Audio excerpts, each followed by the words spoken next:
All right. How's everybody doing? My name is Anthony Brian Logan, and you're watching or listening to ABL Live. Thank y'all for being here yet again. You could be almost anywhere in the whole wide world, but you're right here with me live on the show. Thank y'all for joining. You know, we got a whole lot going on. We got Biden in the White House.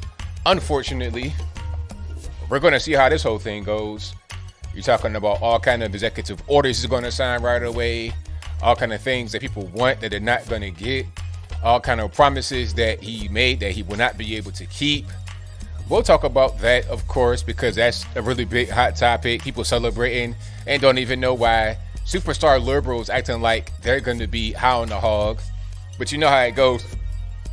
If there's ever a gulag, like a communist type gulag, the ones that were most in favor of the action that brought the gulag about will be the first ones to get placed in the gulag. That's how it works. Because they know too much. They're too much on the inside. So they got to go first. But I digress. We'll talk about Trump pardoning quite a few people. Kwame Kilpatrick, the former mayor of Detroit, Michigan. Kodak Black, a rapper. Lil Wayne, also a rapper. And also a media mogul who signed Nicki Minaj and Drake, the biggest rapper and the recording artist, period, in the world. We'll talk about the woke health secretary, CNN censorship, and quite a few more things on tonight's episode of ABL Live. And again, I thank y'all for joining. You could be almost anywhere in the world, but you're right here with me live on the show. Thank y'all again. If you enjoy what you have heard so far, if you enjoy the content in general, please give this video a thumbs up.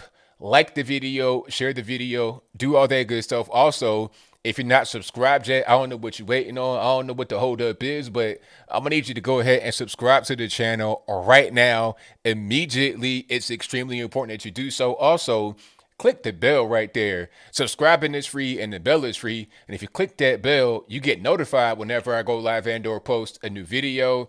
If it's not working, if you're not getting your notifications, I don't know, turn it off and turn it back on again. Maybe it might work. But again, I thank y'all for joining. We got a whole lot going on today. There's a whole lot happening. And I'm going to just get straight to the inauguration and Joe Biden and whatnot. I'm going to talk about the pardons.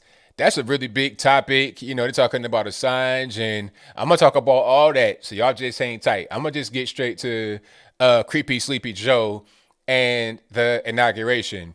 You know, I covered it live earlier today. I wanted to see what's going on. You know, I'm not going to let the left dominate the narrative about what's happening with our country, because they can watch the inauguration, and people that are curious and they want to see what's happening and what's going to be the next steps in our nation, they're listening to the mainstream media.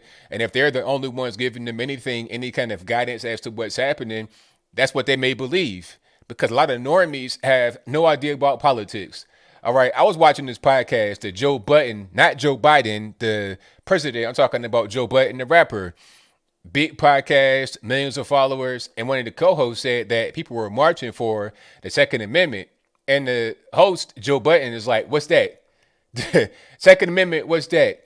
You're 40 years old, millions of followers, world famous. You don't even know what Second Amendment is. You have no idea what that even means. Okay, so I guess you have missed the NRA and all these rallies and 2A and Mola and Labe. I guess you've missed all of that. You have no idea what's going on. Now, but my point behind a little mini story, the little anecdote, is to say that a lot of people just don't have the information. So I'm here to provide the information about Joe Biden, about his administration, about his cabinet, and about the inauguration. Now, first of all, the inauguration, the optics were crazy. You're talking about Hunger Games. Like, people were saying this is kind of like the equivalent of Hunger Games. Lady Gaga came out there with this big, I guess it was a dove or a pigeon. I'm not really sure what kind of bird that was. Same bird, but I digress. Anyway, it was a bird pin on her lapel, and it's kind of hard to call it a lapel. It was like a breast pin. Not trying to be weird. I'm just saying it was pretty. It was like the size of a fitted. It was like a Xbox controller. It was like this right here with an olive branch on it. So, you know, how about Xbox controller with a phone? It was like an olive branch. It was crazy. It was humongous. It looked like something you would see on television, Hunger Games. That's pretty much what's going on. Matter of fact, let me see if I can pull it up right quick. And she had that on when she sang the national anthem. And they're talking about, oh, this is unity and we're coming together as a nation. No, I didn't really see that too tough. Matter of fact, oh, here's a video. It's perfect. Yeah, doves are pigeons. Doves ain't nothing but white pigeons. Yeah, you're right about that. Okay. And yeah, breastpin. Once you see what I'm talking about, then you'll understand. You'll totally get it. You'll be like, oh, okay, I see what he means. All right.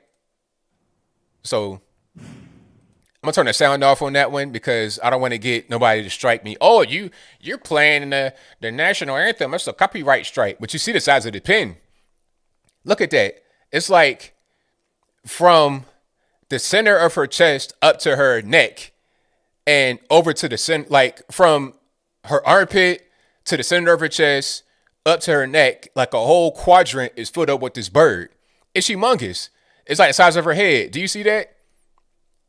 And I saw that. I'm like, well, what is going on? I guess it's like to really send an overt message, the whole olive branch thing.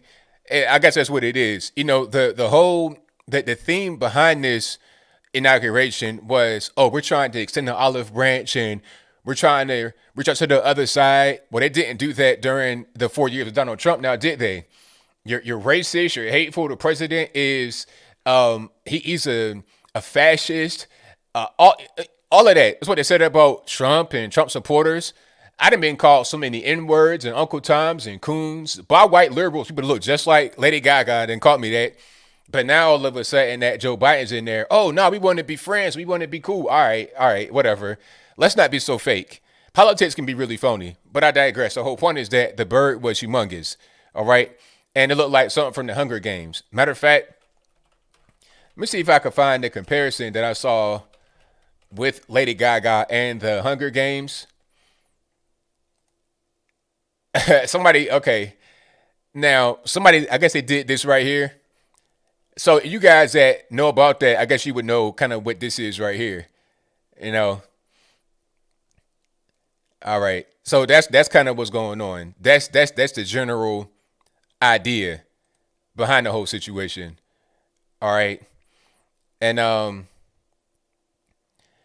so yeah, that was really weird. The whole thing was weird. You had 26,000 troops, too many people, unnecessary. If you have a fence around the perimeter, if you're monitoring the airspace and the ground, why do you need 26,000 troops? Why? For what? It looked like something you would see in North Korea or China or somewhere like that. Matter of fact, hold on. Let's go North Korea, Kim Jong Un parade. And here we go. Perfect. This is the perfect image right here. Okay, let me pull that up right quick so you guys can see it. This is what it looked like. This is a real picture, by the way. I mean, they're totally in sync. It looks really good just from them being in sync. But this is what you call a dictatorship. You know, not what they say a democracy. They kept saying democracy. We're not a democracy. We are a republic, not a democracy. Constitutional republic, but they keep saying democracy, but I can't tell. It looks like a single party dictatorship. That's kind of what's going on.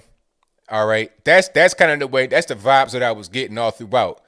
And there was also a young lady that did some slam poetry. I forget what the lady's name was. Young black lady. And her outfit was giving me a lot of North Korea vibes as well. You know, a lot of that Kwame type stuff. So you saw the picture right there, North Korea and of the parade and whatnot. That might have been Kim Il-sung, matter of fact. That's it might be an old picture. But same thing goes. You know, Kim Jong-un, Kim Il-sung, same thing. Ain't no difference. All right. But let me see. Poetry, inauguration. And okay. Here's a picture I wanted to show you guys. So that right there. Now, I don't know. Maybe it's just me. Maybe I'm just tripping. I don't really know. But I'm just getting some Kami type vibes. You know, the yellow and the red. It's just a color choice? You know, am I tripping? It's just a pea coat happens to be yellow and you got a red bandana / hair tie / hair ornament / not really sure what that is. Maybe it's just me, but that's just kind of the vibe I was getting, not just from what she was wearing, but from the overall theme of the inauguration. A lot of unsettling imagery. I put it to you like that. But all in the name of unity, and we wanted to come together as one. Yeah, I might have called you an Uncle Tom or a coon or a sellout or a shoe signer or a bootlicker or something like that for supporting Trump and for voting for Trump. And I might have said that every Trump voter, all 75 plus million of you, were just you're backwater, you're uneducated, you're too dumb to understand what you're doing. I may have said that like 2 days ago, but now I extended my hand and I give an olive branch. I extend an olive branch to you so we're able to come together as one. That's the kind of the sentiment that I was getting from this. And also the commie vibes. Like, hey, this is going to be one government. You know, you see people like George W. there at the inauguration. You know, you could be at the inauguration and not necessarily be part of them, but George W. was most certainly part of them. George W. ain't no different than Slick Willie and Barack Obama. It's the same thing. It was a continuation from 92 to 2000 to 2008, and then here comes Trump. That's why they hated him so much, because he was like a bull in the china shop, just wrecking stuff. It's like, wait a minute, we had Hillary Clinton. It was all everything was on Hillary Clinton. We're going to make her be the next person, and then we're going to have the one-party system, at least on the federal level. That's what they wanted to do, and it didn't work because here comes Trump, and it took an effort, a monumental effort from all sides. It took a worldwide human disaster, the left and the right, millions of dollars, all kind of underhand deals. It took all of that to get Trump out of office. Okay, it was a monumental effort. Okay, that is the reality of the whole situation, period. If it were not for the virus, I think we still have President Trump. But there were so many things, the mail-in ballots, there were so many things that the virus did, it was just hard to overcome. And also the migration patterns of citizens, not even illegal aliens. That's going to be a problem coming up, because Biden's talking about making, quote unquote, 11 million undocumented, quote unquote, undocumented people, citizens, giving them amnesty. But the reality is that we know it's more than 11 million. It's closer to 30 million, probably more than that, between 30 and 40 million people that are here illegally. And since he said that, he put it out to the world. What's going to prevent people from coming over the border en masse, just rushing the border? It's a caravan coming right now from Honduras, right? Right now, they're on the way. Now, I heard that somebody from the administration, the current administration, is saying, oh, well, you're not going to be able to be citizens right away. Well, it doesn't even really matter if they're able to come into the country.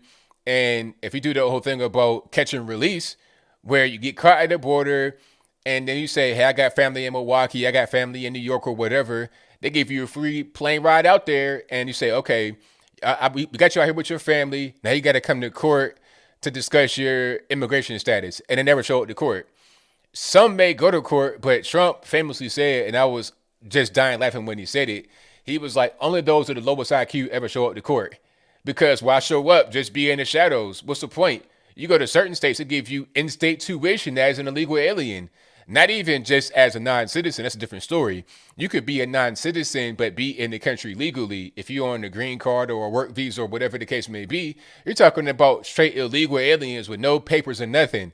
No green card, no visa, no student exchange program, nothing. You just here, just doing whatever you want to do, right? Ain't speaking no English, just chilling. In-state tuition, right? So what's the point in going to court when you're going to get treated like a king or a queen when you're coming over here illegally? And the objective is, if you're listening, black folks, is to replace you. It's to replace any underperforming person in society. And then they want to have these people come into areas that are mostly black to fix them up and to change it. All right. And also people that are going to be more loyal to the Democratic Party. They feel like the black vote is kind of slipping. And a couple of different ways. The first way is turnout, because you can have 80%, 90% of the black vote go to the Democratic Party. But if the turnout is low and the population is not really growing, it's stagnant because of abortion and the high homicide rate, the high crime rate, and then incarceration. If it's not really advancing, then it's like, all right, we got to replace this block. It's not really productive and they're not really trying to vote for us.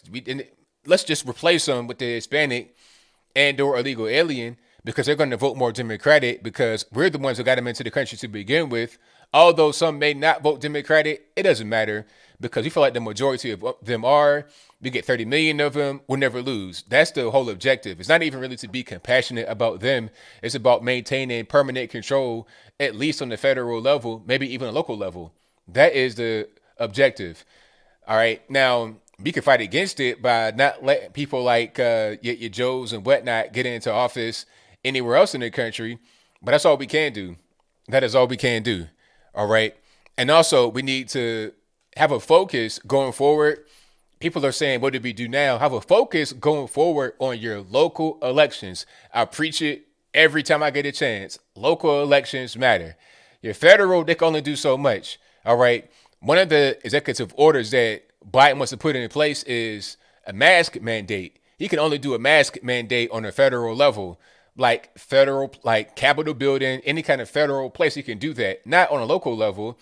So you're living in Chicago, Biden cannot enforce or enact a mask mandate for you. Well, that's kind of a bad example. It's kind of already like that.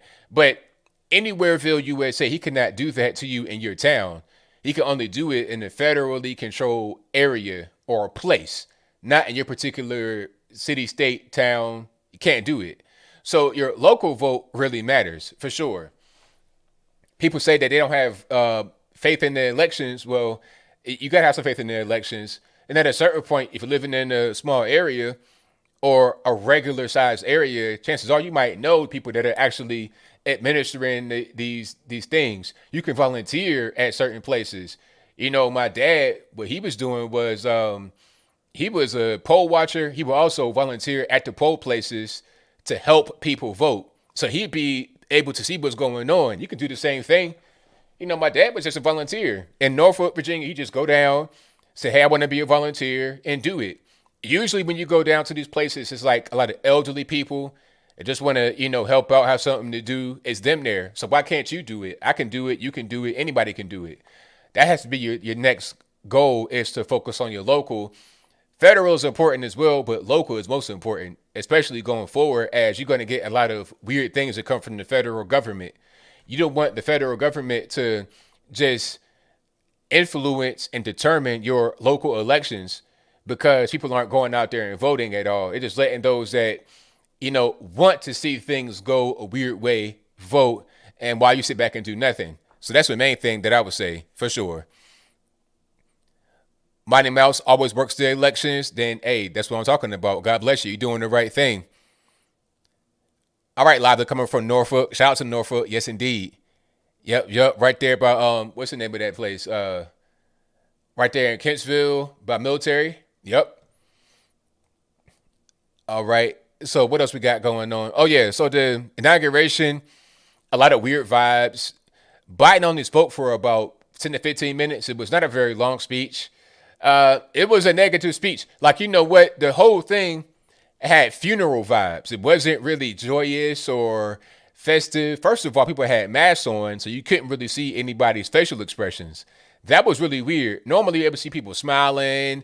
You might see a little bit of crying or something like that. You just kind of saw blank stares. Indoor people just looking kind of sad, not really moving a lot. I know it was cold.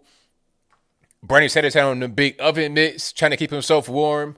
I know that it was cold, but at a certain point, it's like, all right, where is the enthusiasm? Where is the excitement? Where is the positivity from the audience, from people that are watching? It was just like a funeral. It was pretty sad. Then they played Amazing Grace. It's like, all right, did somebody die? Like, what's really happening here? The vibe was like a funeral. The slick preacher man with his S curl came out towards the end. The black preacher, I don't know what he was talking about. I don't know how you're going to be a preacher supporting liberal politics. How you going to be a preacher talking about abortion is okay and all this LGBTQ, ABCDEFG stuff is okay? I'm not really sure how that really goes with the Bible. It totally goes against what's in the book that you read. If you're going to have that faith, then make sure that we are subscribing to the tenets of it and not just doing whatever you want to do. People are getting turned off from the church because people aren't really, abiding by the tenets. That's a real thing.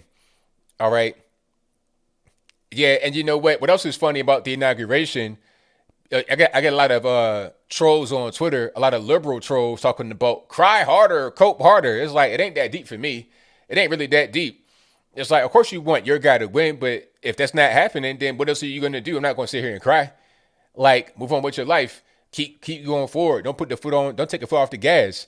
Make sure that you are focused on your local elections, midterm elections, 2024. This is going to be a never-ending thing. It's never going to be, okay, here's this thing that happens. I don't like it. I'm going to just stop. That's never going to be the case.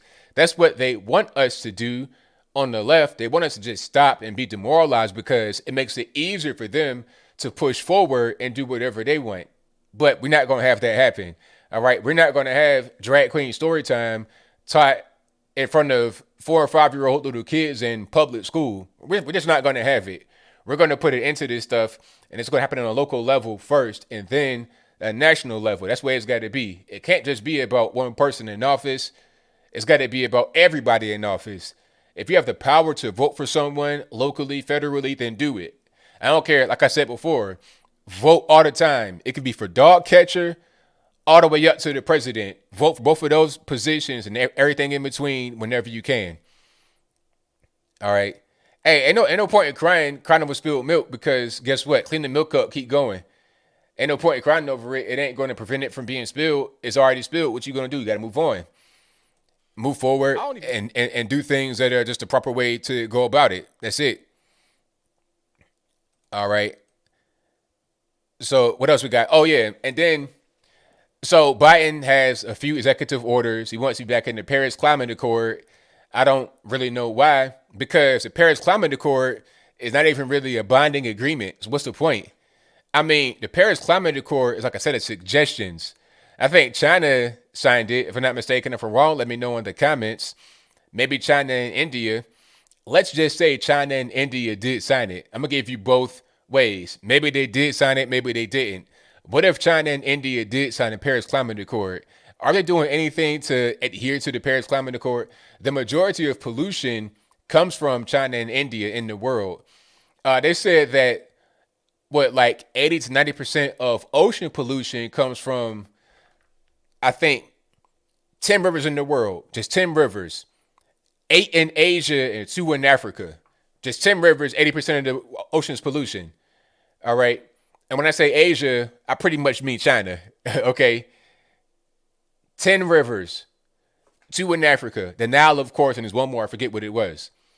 So we're talking about pollution and in the oceans and carbon emission and that type of stuff. What are we talking about?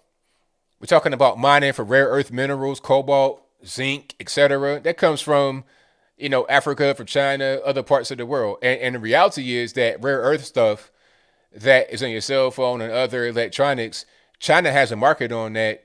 Coltan, a lot of that stuff is mined in China. In Africa by Chinese because they got the market on it. So a lot of your pollution and environmental destruction is not even happening over here. It's happening in other parts of the world.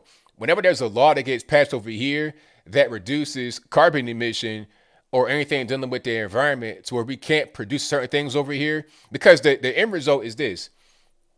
If there's a law or some kind of restriction that's passed, if it prevents us from being able to do a thing, like as far as produce something, we just send it overseas and they do it. So the exact same pollution goes into the exact same atmosphere that we all share on planet Earth. What's the point in doing that? It doesn't make any sense. Now, I can understand if you had smog-filled LA back in the day and you want to clean it up. Okay, I got it. But where in the country do we have smog still? Okay, and LA is just congested. LA County, 10 million people? It's too many people. That's just the bottom line about that. But LA is not even like that anymore. Not the way it was. New York, same thing. Chicago, Cleveland, same thing. So what are we doing right now? The Paris Climate Accord, not even binding. If China and India signed it, they're not abiding by it. They're still polluting. Most of the carbon emission coming from there, they're still using coal mostly, not even using petroleum. They got a lot of solar panels because they don't have access to petroleum. All they really have is a solar panel and coal with a little bit of petroleum to fuel their extremely large country, 1.3 billion people. If they had access to petroleum from Iran and Russia, stuff like that, more than what they do, then they would not need to resort to solar panels or coal for that matter. But anyway, if they didn't sign it, then why not? Most of the pollution coming from there. Most of the carbon emission, ocean pollution, all of that is coming from there. So why don't they sign it if they have not signed it? So it's just dumb. The Paris Climate Accord is a set of things that we're going to do to make us be that much worse as far as our world standing and our ability to produce things. All we're going to do is just offshore more pollution to China, India, etc. That's how it works. All right. So what else we got going on? Okay, it says U.S. is number 2 in CO2 emissions. I mean, what, as far as how much we emit, we're like the second highest, even above India? I don't think so. The U.S. is number 2 in CO2 emissions ahead of India or China. There's no way. India has 1.3 billion people. China has right around the same amount, 1.3 billion people. You got about 325 million. The numbers don't even add up. It don't make no sense. And the production is not even really happening here. It's happening over there. The CO2 emission is not even coming from the cars and the cows farting over here. It's coming from all of what is happening over in China and India. They're the 1 and 2 biggest. If we're number 3, that makes sense because of population. But as far as number 2, it's impossible because of the numbers. It don't add up. All right. Let me see. Thank y'all for being here. I definitely appreciate you guys. If you like what you're hearing so far, give me a thumbs up on the video, share the video, and also if you're not subscribed yet, go ahead and do that. And click the bell if you've not done so, so you get notified whenever I go live and or post a new video. Okay. China's number 1 with 10 gigatons. US is 5 gigatons. Makes sense to me.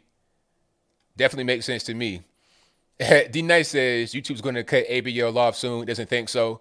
I mean, people have been saying that for 5 years now. They've been saying that. They've been saying that since 2000. Matter of fact, for 6 years, since 2015. Oh, they're going to cut you off, man. You're saying too much. I've been hearing that.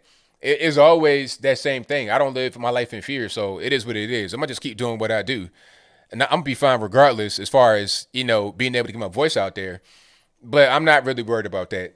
You know what I mean? Because that's been a constant thing that's always been said. So if I've not worried about it for the past few years, people have been saying that, why should I be worried about it right now? If they do it, they do it, but I'm not really worried about it. All right. So let's talk about the pardons right quick. Yeah, I'm glad you brought it up. So I could not pronounce your name.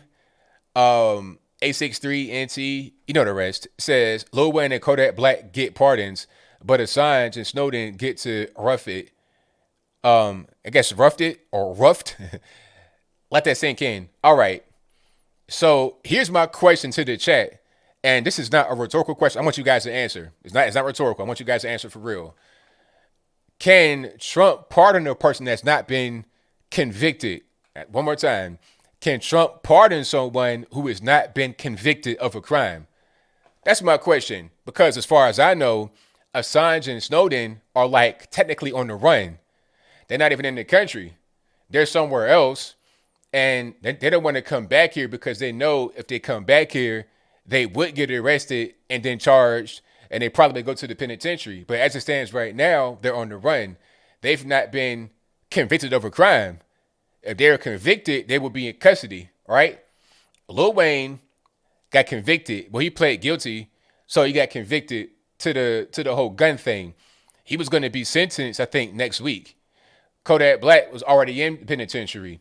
Kwame Kilpatrick, already in the penitentiary. Harry Yo, already in the penitentiary. So if they've not been convicted, then how can they get a pardon? I don't know how that really works. You see what I'm saying? Now, if Julian Assange was in Colorado, correctional or whatever, that'd be something different, but that's not what happened. So how do you pardon them without a conviction? And not even here in the States. And then beyond that, talk about this.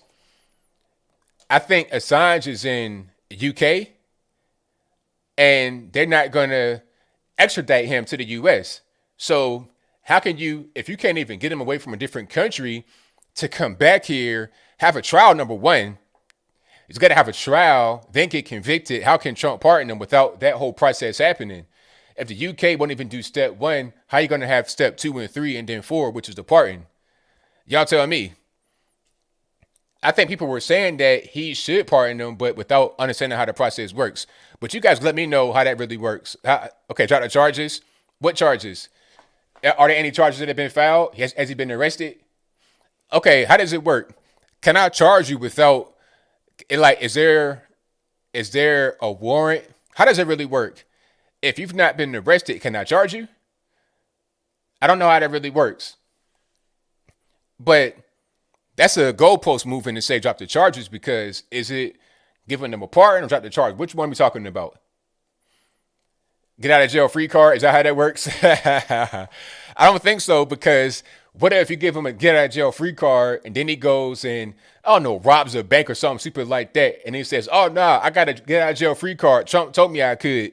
But that's not what it's supposed to be for. It's supposed to be for what you did and, the intelligence gathering. Nah. I got to get out of jail free card. I'm good money. So I'm going to just use that for this. That doesn't really make a whole lot of sense, but I'm just trying to say that, I don't think that is what that should be. All right.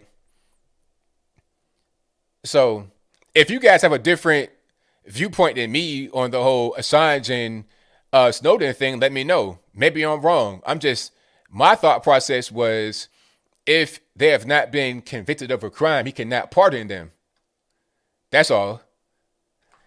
That's it. Like I said, Kwame Kilpatrick in the penitentiary. Kodak Black in the penitentiary. Lil Wayne in the federal facility going to the penitentiary. So they were all in custody. Harry O, same thing. A lot of guys are already in jail, so you have to give them a pardon or a commutation or clemency so they get released. I think the only one who didn't get a pardon who was actually in jail, that expected one, was Joe Exotic. He rented a limo for his release and he didn't get out. I was like, hey, man, what you going to do, man? It didn't work out too well. All right. So thank you to Ian who says, super chat right here. Julian Assange is currently being held in the HM prison Belmarsh in the UK. He was arrested in April 2019 by UK police from the embassy of Ecuador in London. So exactly. So if Assange is in prison in UK, how can Trump pardon him? Wouldn't that be up to people in UK to do that? So he got to go through a few different steps for Trump to be effective. He's in a UK prison. So UK's got to let him go, pardon him or commute him or whatever, let him go from UK, send him back to the US, which means extradite. So they're not going to do that, but they got to let him go from prison, extradite him. Then he's got to get arrested, go through a trial, then get convicted. And then step 6, Trump can pardon him. Like I said, if I'm wrong, let me know in the comments. I'd love to be wrong. But I think that's kind of how it goes. Yeah. So Joe Exotic, man, it's unfortunate. He thought he was going to get out. It's really all bad. Yeah, poor Joe Exotic. Now, who I want to see in the penitentiary, you already know, your man Hunter with the book of sugar, all that good stuff. He might go. He might get sent up.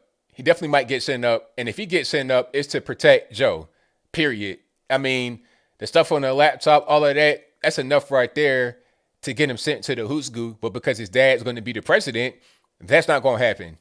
You're not going to send the president's son to the penitentiary while you're the president. It just ain't really going to, the president's son is not going to go to the penitentiary. Although he should, it just ain't going to happen. All right. So thank y'all again for being here. Definitely appreciate you guys. All right. Now, where is Snowden at? Is Snowden in Australia? Where is he at right now? So they're saying Assange is in UK. Where is Edward Snowden? Assange, is he a U.S. citizen? Yeah, that's a good question. I think Assange is from Australia, ain't he? And Snowden is an American. So Assange is an Australian. And if he's an Australian citizen, then him being in UK makes sense. That's still a Commonwealth of Nations. So it's like all the same thing. Canada, Australia, UK is all the same thing, right? So we're kind of like not even in their jurisdiction to even be dealing with that. That's like the crown, the Queen of England, all that kind of stuff. We're not even in their jurisdiction. Unfortunately, that's above our pay grade, really. That's their business. The Commonwealth of Nations dealing with the crown and all that good stuff and the monarchy, all that. Oh, he's in. Okay, that's right. He is in Russia. That's right. So you're gonna get him to get sent from Russia, from Russia to the U.S. Then you got to go through a trial, get convicted, and then get a pardon. That's a lot of different steps that has not happened. All right. So let's get to the next one here. Shout out to the woke health secretary. What's her name? Rachel Levine. So Rachel Levine, we all know how Rachel Levine looks. She's talking about Danny DeVito and Batman. What's her name? Oscar Cobblepot, whatever you want to call him. Who else? Beetlejuice plus about 100 pounds. Humpty Dumpty, all that good stuff, right? This person is now the assistant health secretary in Joe Biden's administration in the cabinet. And their distinction is the first transgender federal official confirmed by the Senate. That's their whole little tagline right there, straight from the news media. I didn't make it up. Don't nobody try to report me and say, oh, he said trans. I'm talking about what the media said. They said it themselves. It's not me that said it. Matter of fact, I put it up on the screen just so people can know what I'm talking about and they take it straight from me. Don't just, take my word for it. You can see it for yourself. Matter of fact, hold on. If I can find it, that'd be great. Oh, there we go. Boom. Here we go. This is from NBC 10 Philadelphia on Twitter. This is a blue check verified account. And you see the lovely lady right there. What's her name? Rachel Levine. It says, breaking. President-elect Joe Biden has tapped Pennsylvania Health Secretary Rachel Levine to be his Assistant Secretary of Health, leaving her poised to become the first transgender federal official to be confirmed by the U.S. Senate. I did not make it up. It's right there on the screen in black and white, right in front of your very eyes. All right. And like I said, before I get to their qualifications to be in this position, they're playing the Identity Olympics. Everything is about the identity. I identify as a reindeer. No, I identify as a bobcat. No, I identify as a warm summer day. No, I identify as a genie in the bottle. Let me out. Christina Aguilera. You know what I'm saying? I identify as an old pair of shoes in the mud after a hard day's work. You're going to keep identifying as more and more and more and more things just to try and win the Identity Olympics. That's the whole thing. It started with the first black this, the first black that, then the first woman this, the first woman that, then it became black woman. That was a hot thing for a minute. Now it's whatever you want to identify as because all bets are off. All bets are off. You could be a human being with regular chromosomes, but identify as an idea, as a thought process, as a fictional character. And if you say that the person is not that fictional character or that idea, then you're a racist. You're a transphobe. You're a binary phobe or whatever kind of obic oberist they want to come up with. All right. This person and others in the cabinet as well just want to kind of fit into this whole Identity Olympics, trying to one up each other about their particular condition. Okay, I got a humpback. I got a club foot. I got wings on my back that sprout when I get angry, all that good stuff. Now, aside from all of the Identity Olympic stuff, they also were the health secretary in Pennsylvania. And when they're in Pennsylvania, they did not do a very good job during this pandemic, whatever you want to call it. This person had a policy that says if you have the virus and you're kind of healthy, you're kind of stable, then you can go back into a nursing home. All right. And as a result, of course, people died because if you put people that got the virus into a nursing home, it's going to be an issue. All right. It's going to be an issue. And before she did that, she took her own mother out of the nursing home. So it's like, all right, what are we even doing here? You're taking your mom out of a nursing home and putting others in there. So you knew that it was dangerous. You knew that it would be a problem, but you did it regardless of what. Right? So what's really happening? Not a very good person to be in the federal government. And I'm sure there was others that had experience as health secretaries or whatever, but you wouldn't have put them in there all because of the identity Olympics. Well, look at their track record and see what they did. Okay, I don't want somebody in my cabinet in the federal government that did something so dumb like put virus patients in the nursing home talking about, oh, they're stable. Stable? They still got that virus. And took her own mom out at the same time, right before that. So you knew it was dangerous, but you still did it anyway. And then the excuse was, well, my mom wasn't in a nursing home. It was like some other kind of assisted facility. And, I did not have control over those facilities. It's like, oh, okay. So where you did not have control, you took action yourself, taking mom out. But where you did have control, you had the policy to bring virus patients in. So forget others, moms, dads, cousins, brothers, sisters, uncles, nieces, nephews, forget them. But my mom, 95 years old, I'm going to protect her. That's pretty much how they do on the left. Do as I say, never as I do. All right? That's how that goes. But I'll move on. You know what? And the reason why I say she and all that kind of stuff, I get confused into all the stuff, man. I get confused. I don't know what I'm supposed to call these people. I just say whatever comes to my mind so I don't get myself wrapped up and confused and discombobulated. That's pretty much how I operate with that. Alrighty. But we got a whole lot going on here. You guys are the best. I could not ask for more.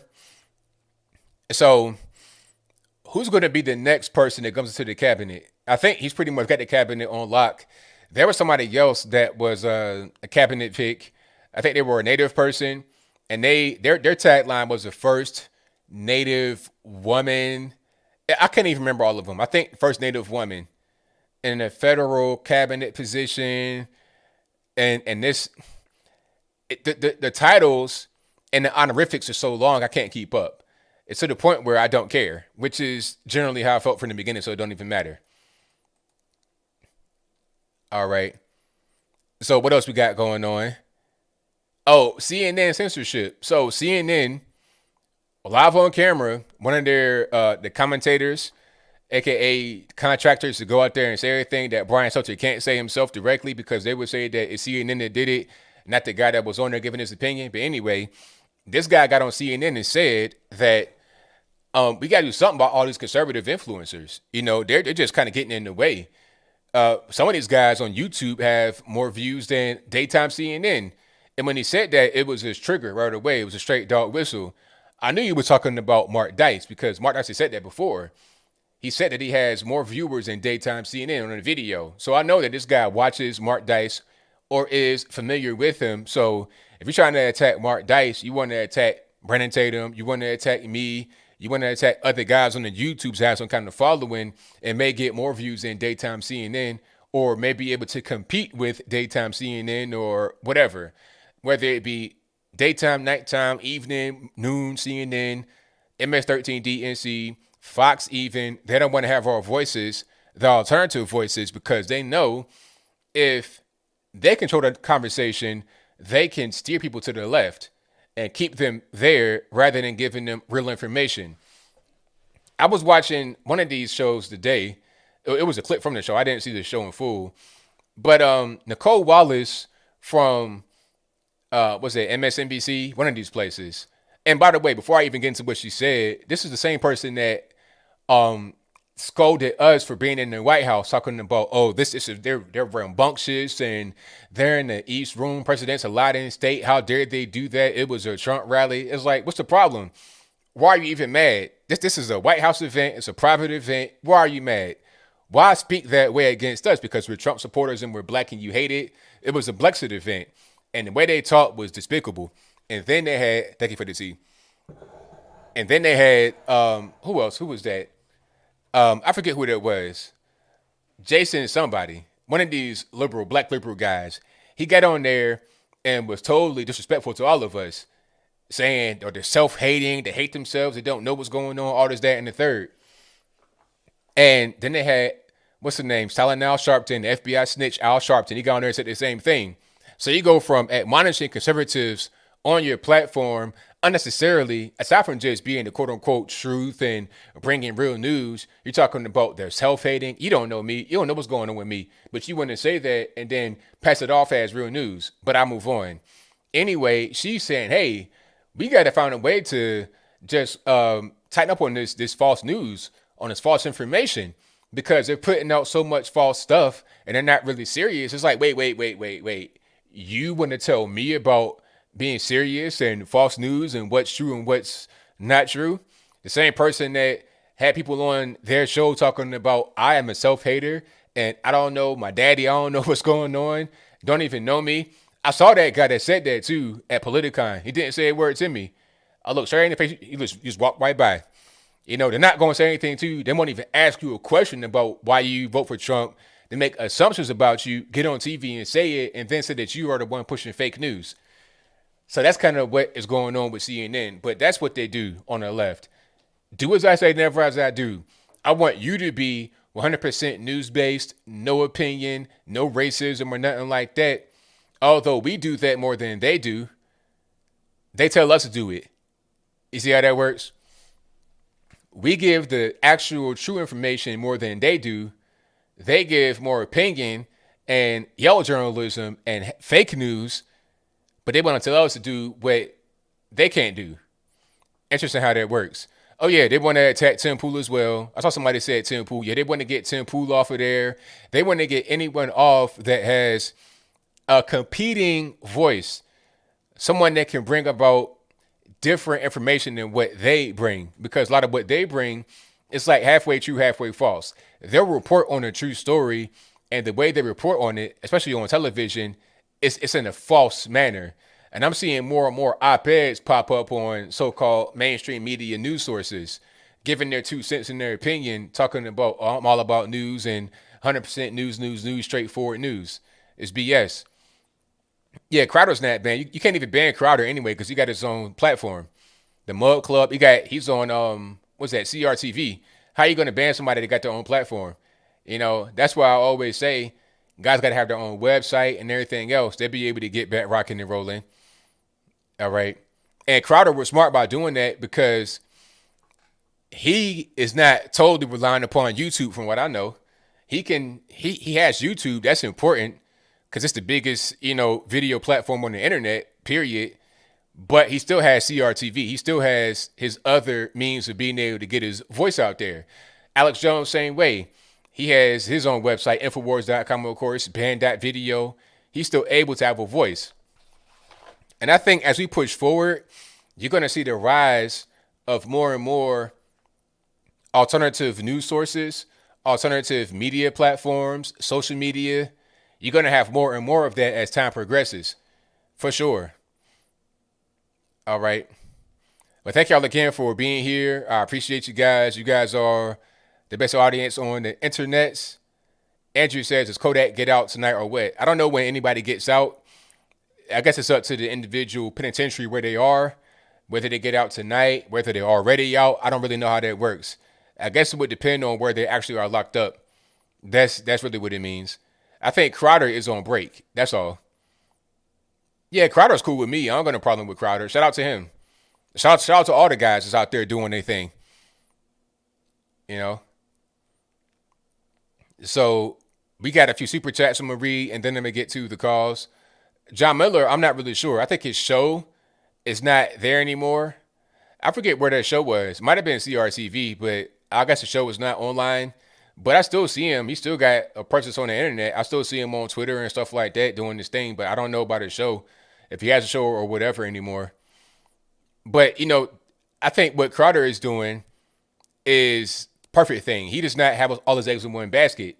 He has a CRTV thing, but if for some reason he was to split from CRTV, it's not going to crush him because he still has his own thing, the Mlk Club. And then if that is a problem, he still has YouTube and he still has social media. He's everywhere. That's what you got to be. That's what I'm trying to be. I'm trying to be everywhere. I can do television with no problem. I'll take my polo and exchange it for a white shirt, put on a tie, take the hat off. Now I'm looking like I'm about to go straight to a boardroom meeting. I could put on the suit, tie. Now I'm on camera talking about world politics on RT or whatever it is. Then I got my own website. Then I'm on Facebook. I'm on YouTube, Instagram, Twitter, wherever I need to be. I'm there. I'm everywhere, and I'm in a variety of different places, not just where you expect me to be. That's how you got to really keep yourself relevant and I don't want to say cancel proof, but less likely to fade away if one avenue is cut off. That's kind of what's going on. Alrighty. So super chats on deck, and then I'm gonna get to the calls in about 10 minutes or so. And thank you for becoming a member of the ABL squad, Joe Mama. Great name, by the way. Where is Sam Tripoli? I don't know who that is. I guess some guys, sometimes they're here and they're gone. They could be taking a break, but I don't really know. It's a good question. Okay, super chats. Let's get to those. Thank you to Apu with quite a few super chats. I'm gonna read all the super chats he put up. He says, let me see. I'd like to congratulate Joe Biden on his win, as well as Lance Armstrong on the Tour de France win, Lori Loughlin's daughter and USC, and Milli Vanilli on their Grammy. Hilarious. He also says Mayor Bowser wanted machine guns for security. Yes, that's correct. So if you guys don't know, Muriel Bowser, the mayor of Washington, D.C., wanted crew-served machine guns, allegedly, according to John Roberts from Fox. She wanted crew-served machine guns for the inauguration. Now, I'll put it up right here on the screen. That is what she was talking about, crew-served machine guns. It's like, really, ma'am? Crew-served? You acting like it's like The Walking Dead. All right? There was no need for anything like that.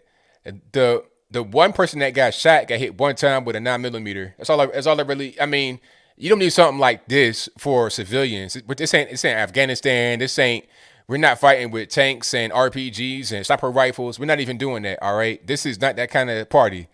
Anybody got IEDs or nothing like that, or just stop it. But that's kind of what that's the general the lack of. People that want stuff like this at the same time say, let's give an olive branch and we are the world, all this, that, and the third. Nonsense stuff. All right. Now, let's get back to it here. He also says, will Kamala Harris get support from African Americans? Yes, of course. Some people are, but some people aren't. It's going to be kind of a divide. But she will get more support than anybody in the Trump camp did from the black community, unfortunately. That could change in the future, but for right now, that's what it is. People are really celebrating. They're talking about it's a moment in history. I'm like, all right, whatever. Let me see. Apu says, ABL Patriots make a new MAGA party take over the GOP. Easier said than done. I'll leave it at that. He also says, will people wake up to see the hypocrisy of Democrats and President Trump's best accomplishment and worst failure? Best accomplishment was waking a lot of people up to what's going on in the country. People that were politically ignorant, had no idea what's happening. He shook the establishment to their core and revealed a lot. And people now understand the way things work in the more intimate way. And it's a double-edged sword, though, because it's both sides that feel the same way. And now both sides are more emboldened to, fight for their side. But I'm glad people are more informed than they were before. All right. Now, the worst failure, I guess, is if you could call it a failure, I'm not really sure I would call it a failure, not doing 2 terms. I'm not sure that's his fault, though. But I guess that would be a failure, not doing 2 terms. But I don't think it's his fault.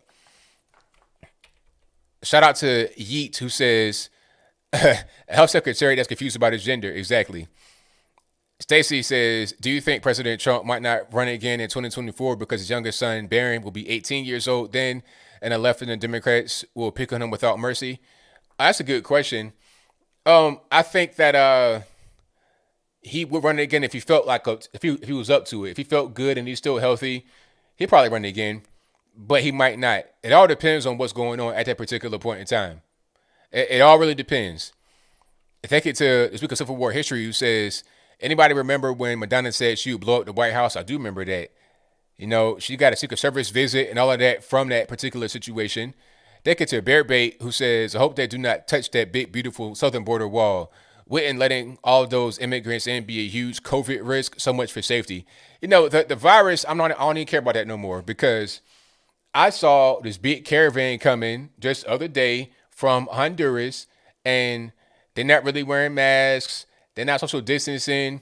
And I was watching, I think it might have been just a regular news channel. It wasn't even, it might have been local news. And they were saying that a lot of these guys have the virus actively and no vaccine or nothing is coming over here with it. And if they're not distancing and they're not wearing masks really, they're going to be spreading it. And they're coming straight to the southern border and they're going to get let in. And they get put on a plane with the virus, what you think is going to happen? All right. And then they were at the inauguration. They got masks on, but and no distancing going on. Everybody shaking hands and hugging and greeting and all this and that with 200 people, 1,000 people. A lot of people were there, even though you did not have the usual crowd that's at the inauguration. There were still quite a few people there. And they were all upon each other. All the so-called dignitaries, the former presidents, and all this and that, they were all together. So I don't want to hear nothing about the virus and distancing and super stuff like that. I don't want to hear it no more. I'm over it at this particular point in time. They don't care about it, although they say that we got to care about it. I don't like being treated like I'm a peon or a peasant. If you can do it, Barack Obama, Michelle Obama, and everybody else, if you can do it, then I can too. I don't want to hear nothing else, but I digress. Thank you to Aloli who says, it's my birthday today. Best of luck with your vids. Happy birthday to you. I don't want to ask your age. I don't want to be impolite, but enjoy your birthday. And thank you for watching. And thank you for giving me a gift on your birthday. All right. Let me see. Civil War History says, what do you think about the woman from Georgia doing articles of impeachment towards Biden? It's a nice gesture, but it would go nowhere. She's making a good point about, okay, if you just want to keep filing the impeachments over and over, then let's do it. Let's keep doing that just because we feel like the person in office we don't like. That's the point she's trying to prove. Aside from that, it won't actually go anywhere. But it's a very good point.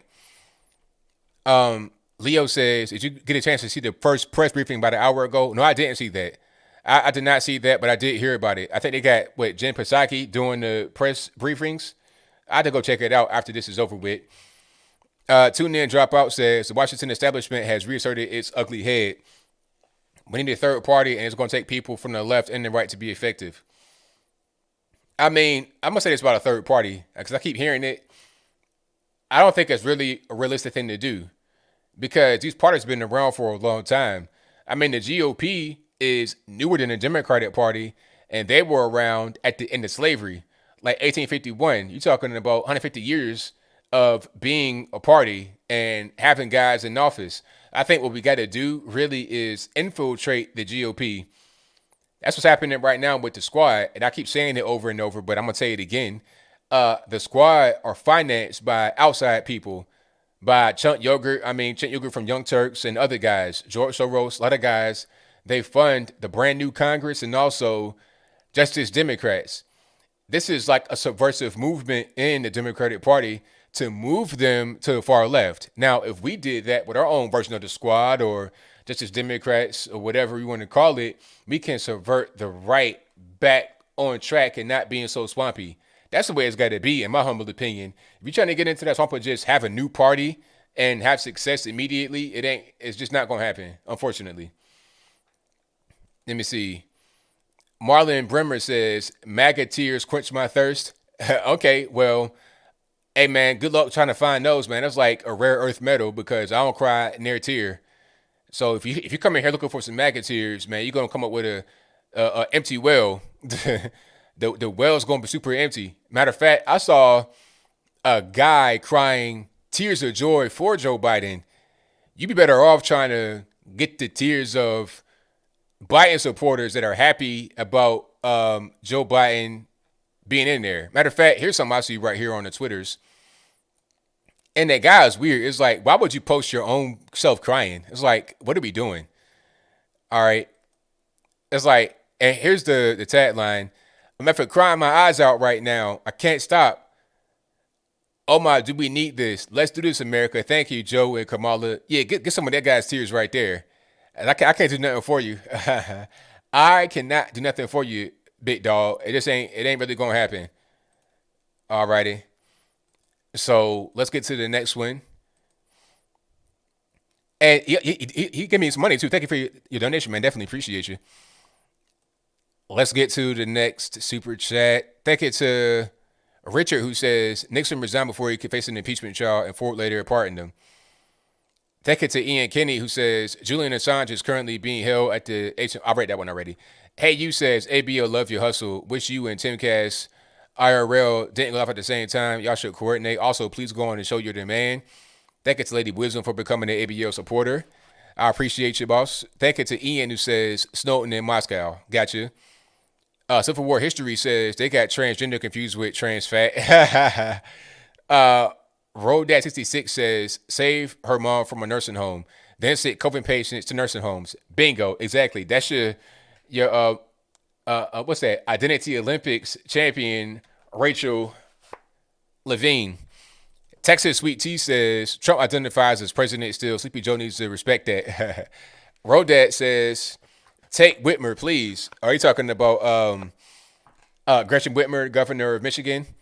Abby says, dedicated live chatters in ABL. We seriously need to have a meet and greet once this COVID is gone. I need more Patriot friends. Oh, definitely. Absolutely.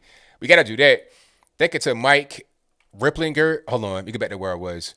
Mike Ripplinger, who says, election night on your channel was monumental. Thank you. That was a night to remember for sure. I'll never forget that. That was fantastic. Terenia says, Miss Doubtfire is coming for your ABL. Joking aside, I think black conservatives are the last hope for conservatives. Yeah, because black conservatives, we can fight this whole identity thing that it feels like if you're white, you can't even fight it. Thank you to Got Grit for becoming an ABL supporter. Thank you to Joe Mama for becoming a member of the ABL squad. Thank you to Jared, who says, are you on Gap? No, I'm not. Thank you to Ian, who says, John Miller has his White House brief on the Blaze, but hasn't posted since March. Gotcha. Purpill says, please talk about the video of Jacob Angeli. I've not seen that video, but if somebody could send it to me, my email is contact@anthonyblogan.com.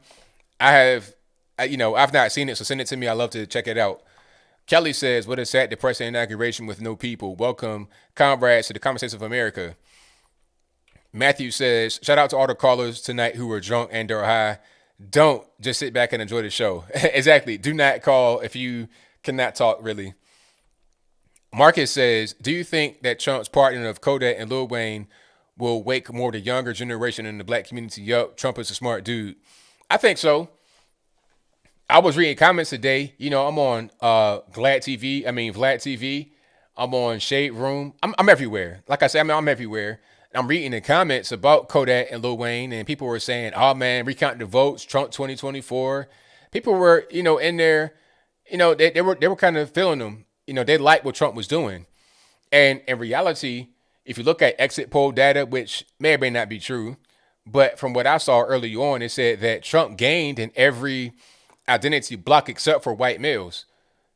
Every identity block except for white males. Now, I don't know what that really means as far as society. Once you got white males going in a different direction, I don't know what that means, but that's what it said in the exit poll data.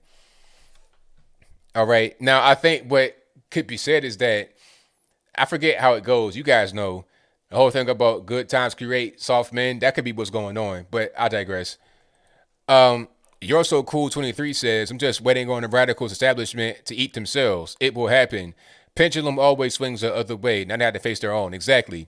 Like I was saying on Twitter earlier today, the social media superstar liberals will be the first to go to the gulag if that ever comes about because they know too much. They're too in deep and they want to be the faces. They want to be the leaders. They're not going to be the leaders. They won't be the faces. They're going to be the ones that get put away right away because they're just in the way at the end of it. Ian says, Trump says he's going to create a new political party, the Patriot Party. I've not heard him say that, but if he does, then let's see. Tasha says, BLM tribute to MLK was terrible. Oh, yeah, I saw that. The twerking. Did you guys see that? So Black Lives Matter, the official account on the Instagrams, posted an MLK tribute, and there was this girl, the black girl, twerking to some New Orleans bounce music at the Washington Memorial and also the Lincoln Memorial for MLK Day. I'm like, why? What is the purpose of doing this? I don't really understand. Why are we twerking for Martin Luther King? And it's like in public in the middle of the day, she's like bending over with some booty shorts on with kids and stuff watching. I'm like, ma'am, you gotta tighten up. This is not it. You understand? But I digress. Why must it be like, all right, if you're talking about black stuff and blackity black, why is it gotta be some kind of half naked girl twerking? Why is that gotta be synonymous with being black? Matter of fact, I saw something on Twitter today that was hilarious. Somebody said, and maybe they were joking, but I don't think so. The way things are now, they probably were dead serious. They said you can't say the word crackhead anymore because it's offensive to black people. It was like, excuse me? So if you are a crackhead, you got to be black, and remove the painting of Andrew Jackson and replace it with Cesar Chavez at the Oval Office from WAPO. I've not seen that. I had to check it out myself. Okay, I had to refresh right quick. Let me see if I'm good. Is it buffering? It's not my fault. You got to blame the white man. Hopefully it works now. Yeah, it should be fine. I've refreshed and I think it's good. Let me see. All right, let me go back. Psalm says a great civilization is not conquered from without until it has destroyed itself from within. Exactly. Exactly. All right, it should be fine now. If you refresh, I saw that it was kind of spinning on my end, but if you refresh, it should be good to go now. So don't even worry about it. Yeah, I saw that, Ian, the Torco in Washington. I may do a video about that. I should actually do a video about that. Shout out to Campo who says, love your show, ABL, for north of the border, Canada. Appreciate you. Thank you to JVH H-Time for your donation with a thumbs up. Zadach's Cane Sword says, Seattle is on fire again. The protesters, quote unquote, want to abolish ICE, assaults, vandalism right now. Oh, it's fine. You got assaults and vandalism. It's all good because Black Lives Matter, right? You can punch people in the face, burn stuff down. It's all good. As long as you say Black Lives Matter, hands up, dude, shoot, then it's all good. It is all good. All right.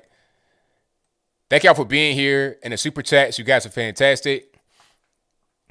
Time for the calls now. You guys on the drill. The number to call is 434-658-1220. Again, 434-658-1220. And if you want to be on in Skype, there's an email for that in the description box below. Check it out. You can be right there in the bottom left-hand corner of the screen. Yeah, Trump did pardon people, Bambi. Quite a few. I think it was like 70 to 100 or more. He pardoned a couple rappers, Kodak Black, Lil Wayne, former mayor of Detroit, Kwame Kilpatrick, and a few more guys got pardoned. But Joe Exotic did not get pardoned. Assange and Snowden did not get pardoned. And I think that you can't pardon them because they've not been convicted of a crime. And they're not in the U.S. at all. And they've not been arrested, so I'm not really sure how that would work. They've not been charged, so I'm not really sure how that goes. But you guys know more than I do, so we'll see what's happening. All right. Let's go ahead and get to it. Let's see if Skype works properly. That'd be fantastic. And we are off to the races. Let's get this audio and video together. Okay, microphone. Let's get that working properly.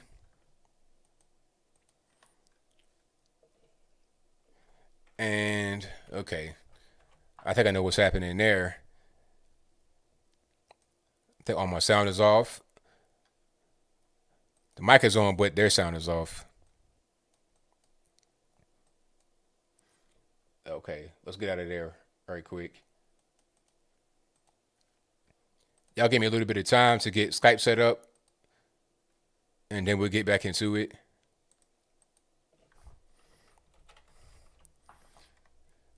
Yeah, please no drunk callers. If you're drinking, just enjoy the show from the side. Because when you're drunk, it's like drinking and driving. You think that you're doing great. You think you're Mario Andretti, but really you're like a drunk driver. So get off the road. Put it to you like that.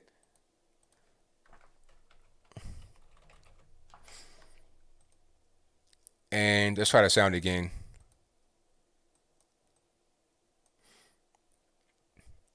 I'm going to try this and see if it works.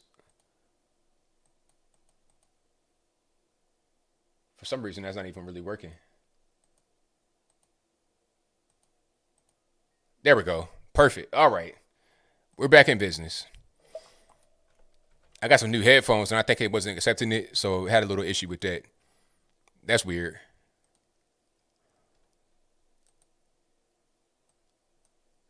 Okay, let's try that. All right, caller, can you hear me? Hold on one second. I can't hear you. Let me try that one more time. And all right. Give me 1 second, caller. All right, can you hear me?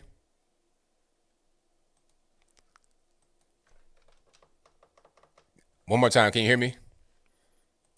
All right, I'm about to call you. You got to call back. I'm sorry. Come on, Skype. Let's not do this today.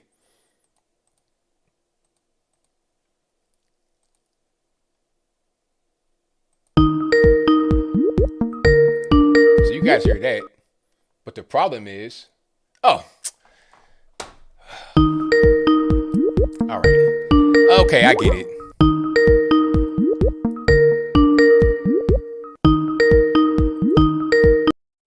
All right, caller, can you hear me? 207.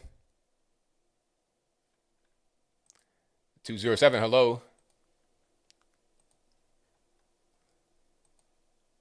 Going once, going twice.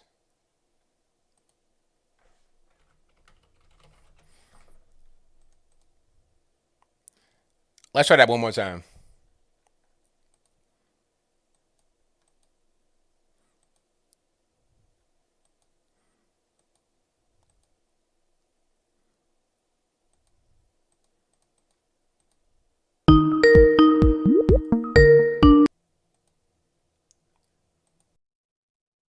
All right, caller, can you hear me?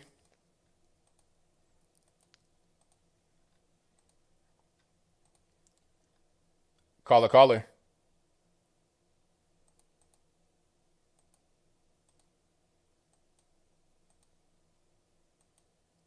can you hear me?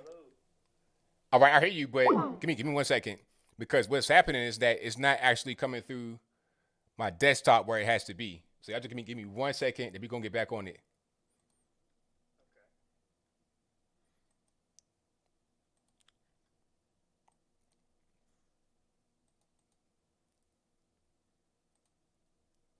All right, keep talking.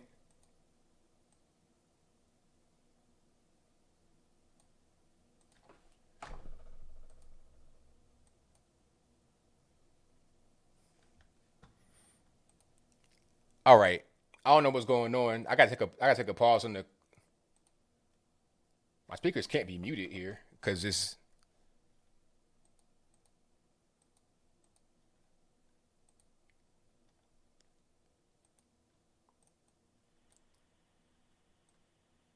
all right. Are you there? Yeah, I'm here. There we go. Thank you, Jesus. Okay. Oh, All right, what's going you on, doing all caller? right today? Not so much. Did you see Amy, what's her name, Connie Barrett, walk by a bush, give him a hug, and then he as she walked off, he stared at her butt. I was like, oh my God, look at what he just did. Her butt out. Now you said that was George W. Connie Barrett? Yeah. Yeah, that was Connie Barrett. Hey, that's how they do. Same thing with Slick Willie. They don't really care. I mean, and what the way they look at it is like, look, I'm George W. I'm Bill Clinton. What you gonna do? I do what I want. So what? That's kind of how they operate. I mean, they're sick, dude. He did it. I mean, right there on camera. All this stuff comes out, and they're like, they do this and they do that, and here's George Bush staring at the woman's butt. I mean, come on, it's crazy. It's crazy, but that's how they operate. They don't care. They sure do. Well, I'm in North Carolina, man. It's been a mess. We got a Democratic governor, man. He is just crazy. He is Biden's. I mean, he's just kissing his butt. It's crazy. Yeah, and It it's is crazy, crazy. man. I didn't think that would. I thought that might not be the case ever. I thought it would be kind of a consistently red conservative place, but I guess it's changing maybe.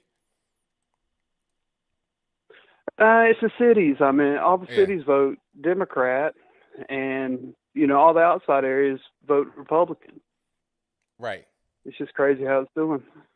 But I think everybody just needs to have faith, and Trump may not get back in, but he's got all those documents, man. There's so much to be revealed. Even if he doesn't get in, he can reveal those documents. He's got the laptop files. I mean, he can reveal the truth. But that's all I really wanted to say, man. It's good talking to you. Appreciate you taking my call. And thank you for the call, man. Definitely appreciate you. Thank you, man. Later.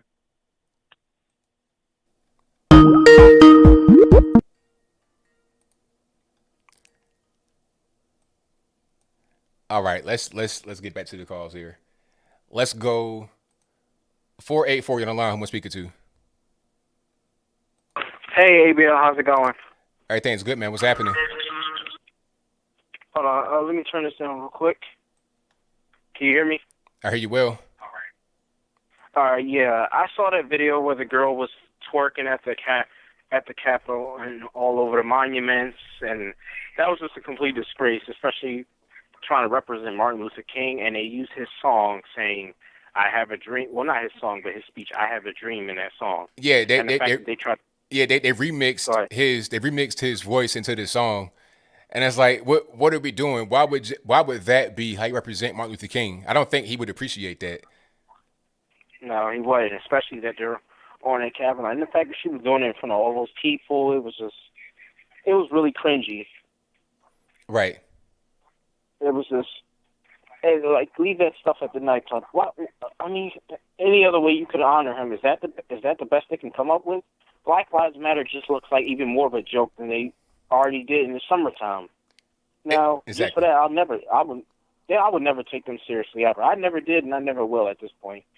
Like, these are the kind of people that they have. I mean, really? Right. Honestly, I ask them. I would love to ask them. Do they even take themselves seriously? I don't think they do. Nah, I don't think so, because at the end of the day, it's really just a money hustle. It's not much more than that. They're not really doing anything positive. I mean, they've raised billions of dollars. All it really does is go to political candidates like Joe Biden and everybody else. It's not even about trying to actually help anything in the community that they purport themselves to represent.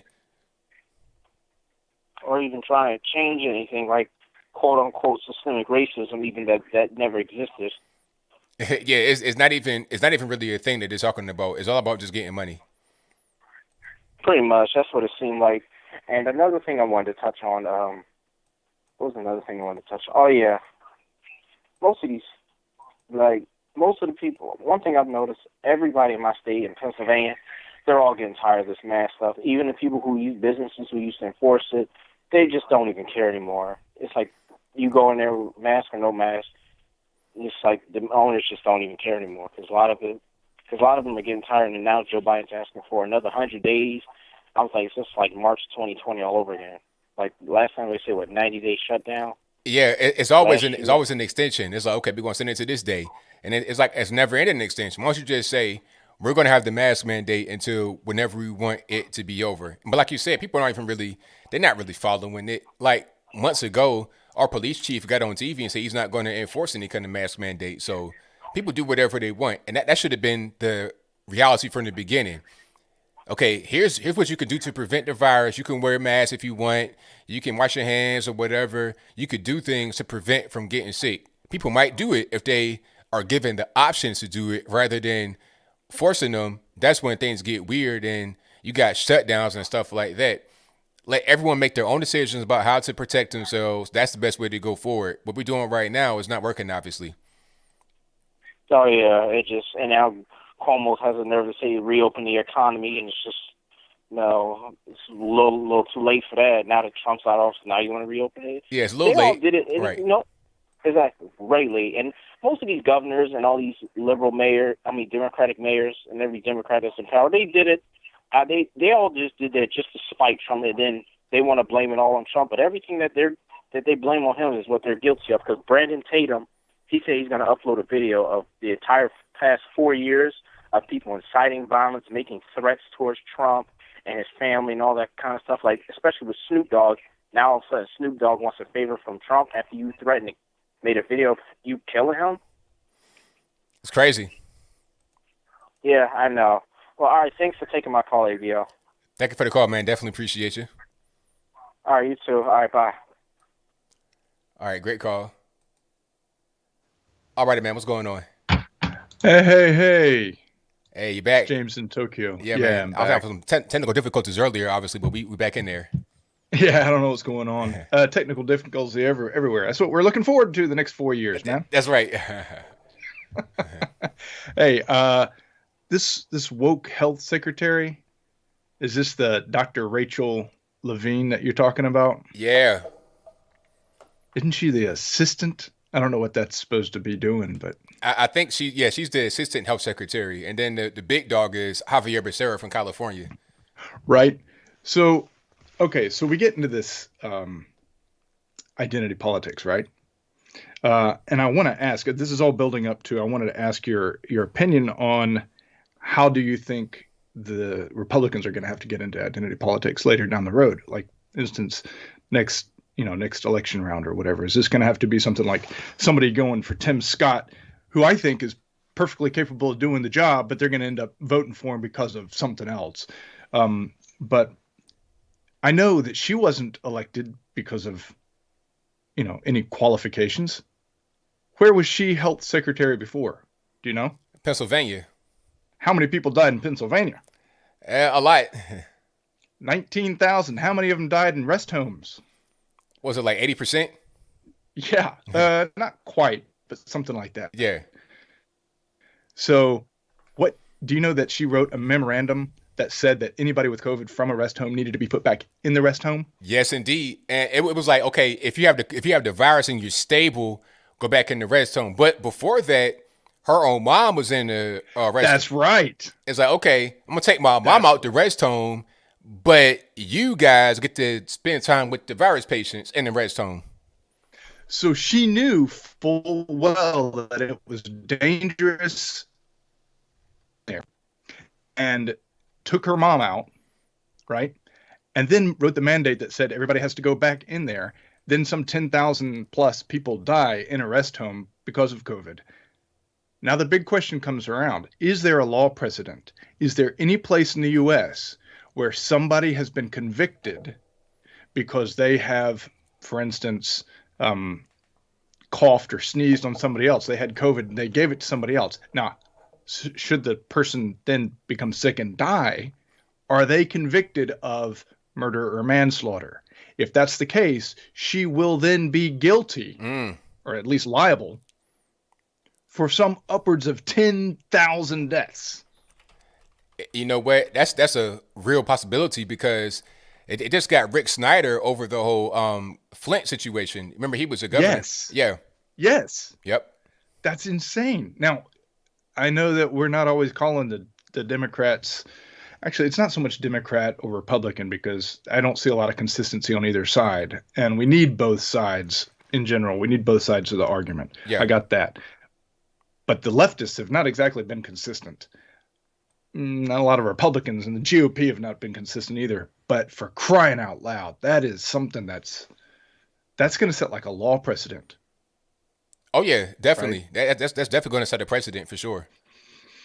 That's nuts, man. Did you actually to switch up? Did you actually listen to the whole inauguration? Yes, like I came in after the national anthem, so after that I heard the whole thing. Did you hear what Chris Wallace had to say about it?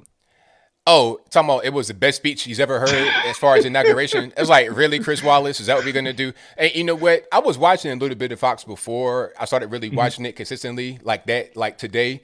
And Chris Wallace's face, it was like he just won the lottery. He looked so happy and carefree. It was like he was carrying the mountain of stress on his back. And as soon as the day came around, he was glowing like a new bride. He was glowing. You know why? Because you're getting paid for that. Oh, yeah. Yeah. That's just messed up, man. That is messed up. Hey, listen, you got a lot of calls coming in. I'm glad to see you're busy. We got 2,000 people watching now. We want that number to go up. Everybody hit that like button. This is super, dude. Yes, Keep indeed. it going, man. All right, man. Thank you for your call. Definitely appreciate you. Yeah, man. We're all working from home now, so we're in lockdown again in Tokyo. So wow. Yeah, it's crazy, but at least we got jobs. Yeah, that's right. So. There it is. All right, man. See you. I know.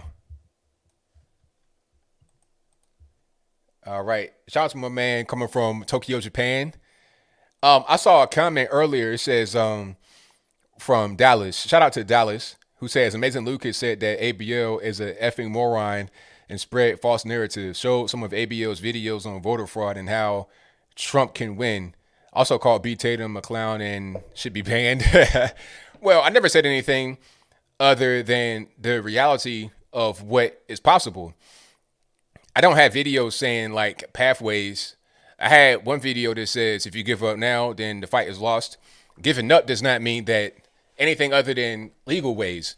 Just exhaust all your legal avenues. You can challenge the election. You can fight. That don't mean you're going to win. You can always fight and challenge.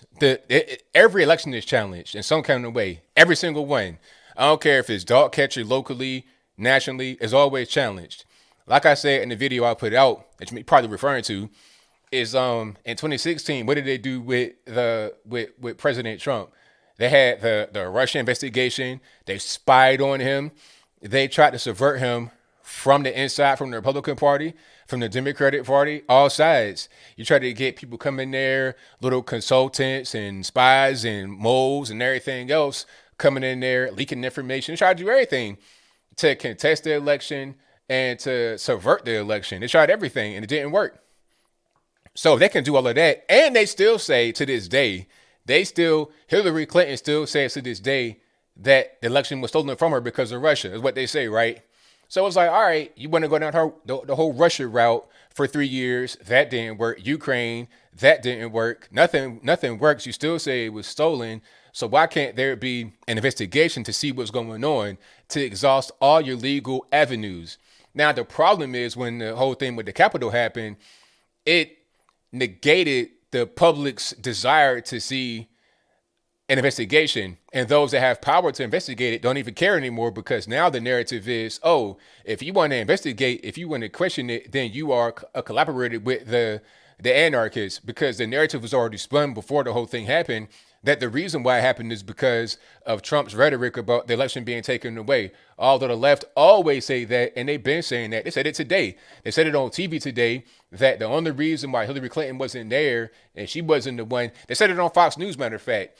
The reason why she's not there doing a second term is because of Russia in 2016. That's what they say. All right.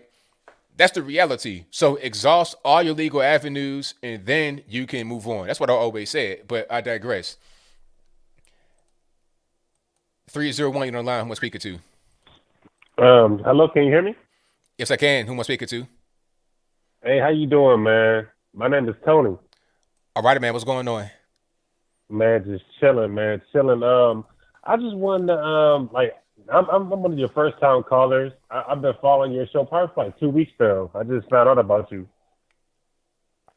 Oh, thank you for watching, man. Definitely appreciate that. But I'm here in Washington, D.C. You know what I'm saying? I'm a first time voter. I voted for Trump. Matter of fact, you know what I'm saying? I come from the hood. You know what I'm saying? I come from the hood. You know what I'm saying? And like, what I noticed is a lot of black people, bro. A lot of black people are conservative, and they don't even know it. Yeah, they have conservative views and stuff like that. But we get this liberal stuff just poured on us, and you get shamed for being, especially if you're a straight black man, you get shamed to being a Democrat and shamed to voting. So me and a couple of my friends, we got together, and we paid money on Instagram to promote voting. So we got 60 people to show up to vote for Trump. Okay. And we got, bruh, it was crazy. Like, this how you know this election was not right. Okay, so, you know what I'm saying? In the polls, they shamed us. They tried to start fights with us to get the cops there to start a problem so we couldn't vote. It was just ridiculous, man, how, like, if you want to vote for Trump, bro, you get shamed, bro. You like, especially in the black community, you get shamed for thinking conservative and shamed for voting Republican or just voting for the right. It was just ridiculous, man. Like, and it wasn't right. And it's my first time voting, man. And I'm like, bro, ain't no way, bro. Like, I'm not voting for just with Kamala Harris and Joe Biden and everything, but they push for it. I'm like, come on, bro. And everybody in their right mind know, bro, that this election was not right, man. This man got 81 million voters, and he couldn't even get 30. He couldn't get 250 people to show up to his rallies. Right. He had to hire celebrities. Like, come on, bro. Like, this election was not right, bro. And everybody, bro, if you can count to 10, bro, you got enough sense to think, bro, this election was not right, man. I don't care what nobody say, bro. Like, and coming from where I come from, bro, you had a lot of black dudes, bro, that was fucking with Trump. I mean, I don't mean to cut my bad, but you had a lot of dudes that they like Trump. Yeah. I've seen the most money I haven't seen, bro, when Trump was in office, bro. And you telling me that Sleepy Joe and Kamala Harris got 80? Come on, bro. And 1 + 1 is 2, bro. They didn't get no 80. Come on, bro. But that's all I wanted to say. Thank you for your call, man. Definitely appreciate you. Yeah, I mean, I'm with him. That was my thought process from the very beginning. It's like, come on. And then I was seeing the turnout really just improve. I think one of the main things we got to do with coming up in 2022 and 2024 is demographic shifts. People move in different places. They move into Arizona. They're moving to, it's like the California virus, moving from liberal places and going to conservative places and contaminating them. That's kind of what's happening, in my humble opinion. Also, very young people, we got to get to them, the high school graduates that don't know anything. A lot of you guys are in high school and or recent high school graduates are very sharp, razor sharp. But a lot of your friends, a lot of your classmates are done with a box of rocks and don't know a thing. They come out of college believing whatever they see on television, mainstream media, and they just roll with it. So we got to find a way to really reach the youth, the 18, 19. We got to reach that demographic as well. All right. Let's get to the next one. All right, call your line. I'm speaking to 407. Hey, Brian, how you doing? Everything's good. What's happening? Oh, good. Am I on the air? You're live on the air. What's happening? How you doing? Hector, and by the way, God bless you. I hope you had a good New Year. I've been out of town, so I haven't been able to listen to the show. I just want to say one quick point, Brian, and I'm glad you're still on the air. I hope they still allow you, is I would like everybody to remember that when you talk to your fellow neighbors, a lot of times we're all neighbors, but the media and politicians and their agenda are dividing us every day. And yeah, there's an issue with the election, but unfortunately right now we have to accept what I consider a fraudulent election. That being said, don't turn and hate your neighbor, because your neighbor, I have a neighbor that's a Democrat. He feels like there's a fraudulent election and he doesn't even like Trump. So I implore everybody, remember, it's not your neighbor. It's our politicians and the media that are causing a lot of friction. And Anthony, if you don't mind, am I stupid, or is this something that's kind of prevalent when you really stand back and look at it? Like prevalent as far as what? As far as like the hate towards neighbors, or like what do you mean specifically? Well, what I mean is when you hear Joe Biden today, when you hear him talk the way he did in his inaugural speech, talking about white supremacy, about 2 months ago, he made a little bit over a month ago, he pretty much said that Trump was the leader of a Nazi clan and pretty much called 75 million people Nazis. He's doing it. Kamala Harris from California, I don't even want to touch that because she is just total garbage. So I see them spewing this garbage with the media, talking about deprogramming people, calling everybody else on the other side. But when I walk on the street, like I said, I talk to my neighbor. He's a Democrat from New Jersey, but it's like he says, yeah, Hector, things look really fishy. I talked to another neighbor. They're Democrats. I live in a predominantly blue area here in Orlando, Florida, and they all say it. But I'm not going to go attack them. I'm not going to blow them up. And meanwhile, like my neighbor said, why would the incoming president call 75 million people white supremacists? That's what I mean about prevalent. It's like they're shoving us against each other when we really don't have issues against each other. We have policy issues, but I don't hate my neighbor. My neighbor doesn't hate me. But I get the feeling the media hates me, the president hates me, and he wants my neighbor to hate me. Am I blind in seeing that, or am I just? I mean, I see where you're coming from. Yeah, I do see where you're coming from. And that it's a classic divide and conquer. They can create silos, separated people, especially now with this virus thing. They want you to be isolated, separated, just getting fed hate from them 24/7. So you go out there and hate your neighbor, hate your friends, family members, or whatever because of petty political differences. When that shouldn't be the case at all. You should be able to have differences and disagreements, but still be able to get along with each other. That should be how we operate as humans. And Anthony, I'm going to ask you a question because you're black, I'm Hispanic, and I grew up in New York City. I'm pretty sure you can hear the little accent, right? And please tell me if I'm stupid or I'm ignorant or what am I missing here. The Democrats constantly like to talk about race, but when I hear Joe Biden speak about please, and if Anthony, if I get out of line, just hang up the phone call, please, just in case I say something wrong.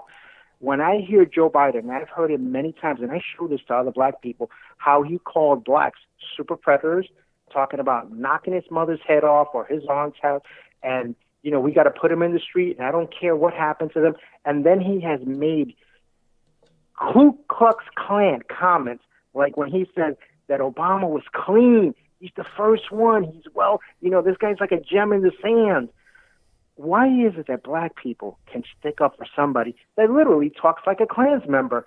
Then you have Kamala Harris, which she's just a piece of work on her own, who decimates her black community in her districts. I mean, have you ever been to Oakland?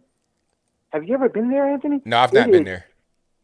If you just take Google Map and drive through the street, and I don't have anything against people there because my fellow Americans, I think, but what she did to the black community, what I don't understand from the black community, I understand the stupidity in the Hispanics, because I'll say it because I know how they're raised and I understand the ignorance behind them. But when you have somebody like Joe Biden call you guys super predators, insult the black community over and over, say you ain't black if you don't vote for me, slap black person after black person, and then they sit there and give him their votes.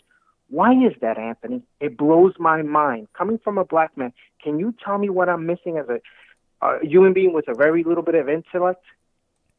I mean, what's happening is that people are raised in a certain kind of way culturally, and they don't even think. They don't think as like when you laid it out. They don't think like that. They just think automatically Democrat, non-racist, Republican, racist. So it doesn't even really matter. You could have a bona fide racist on the Democratic side and humanitarian, Mother Teresa type person on the Republican side. It's irrelevant because people already have in their mind that one side is bad and the other one is good. That's just kind of how it is, unfortunately.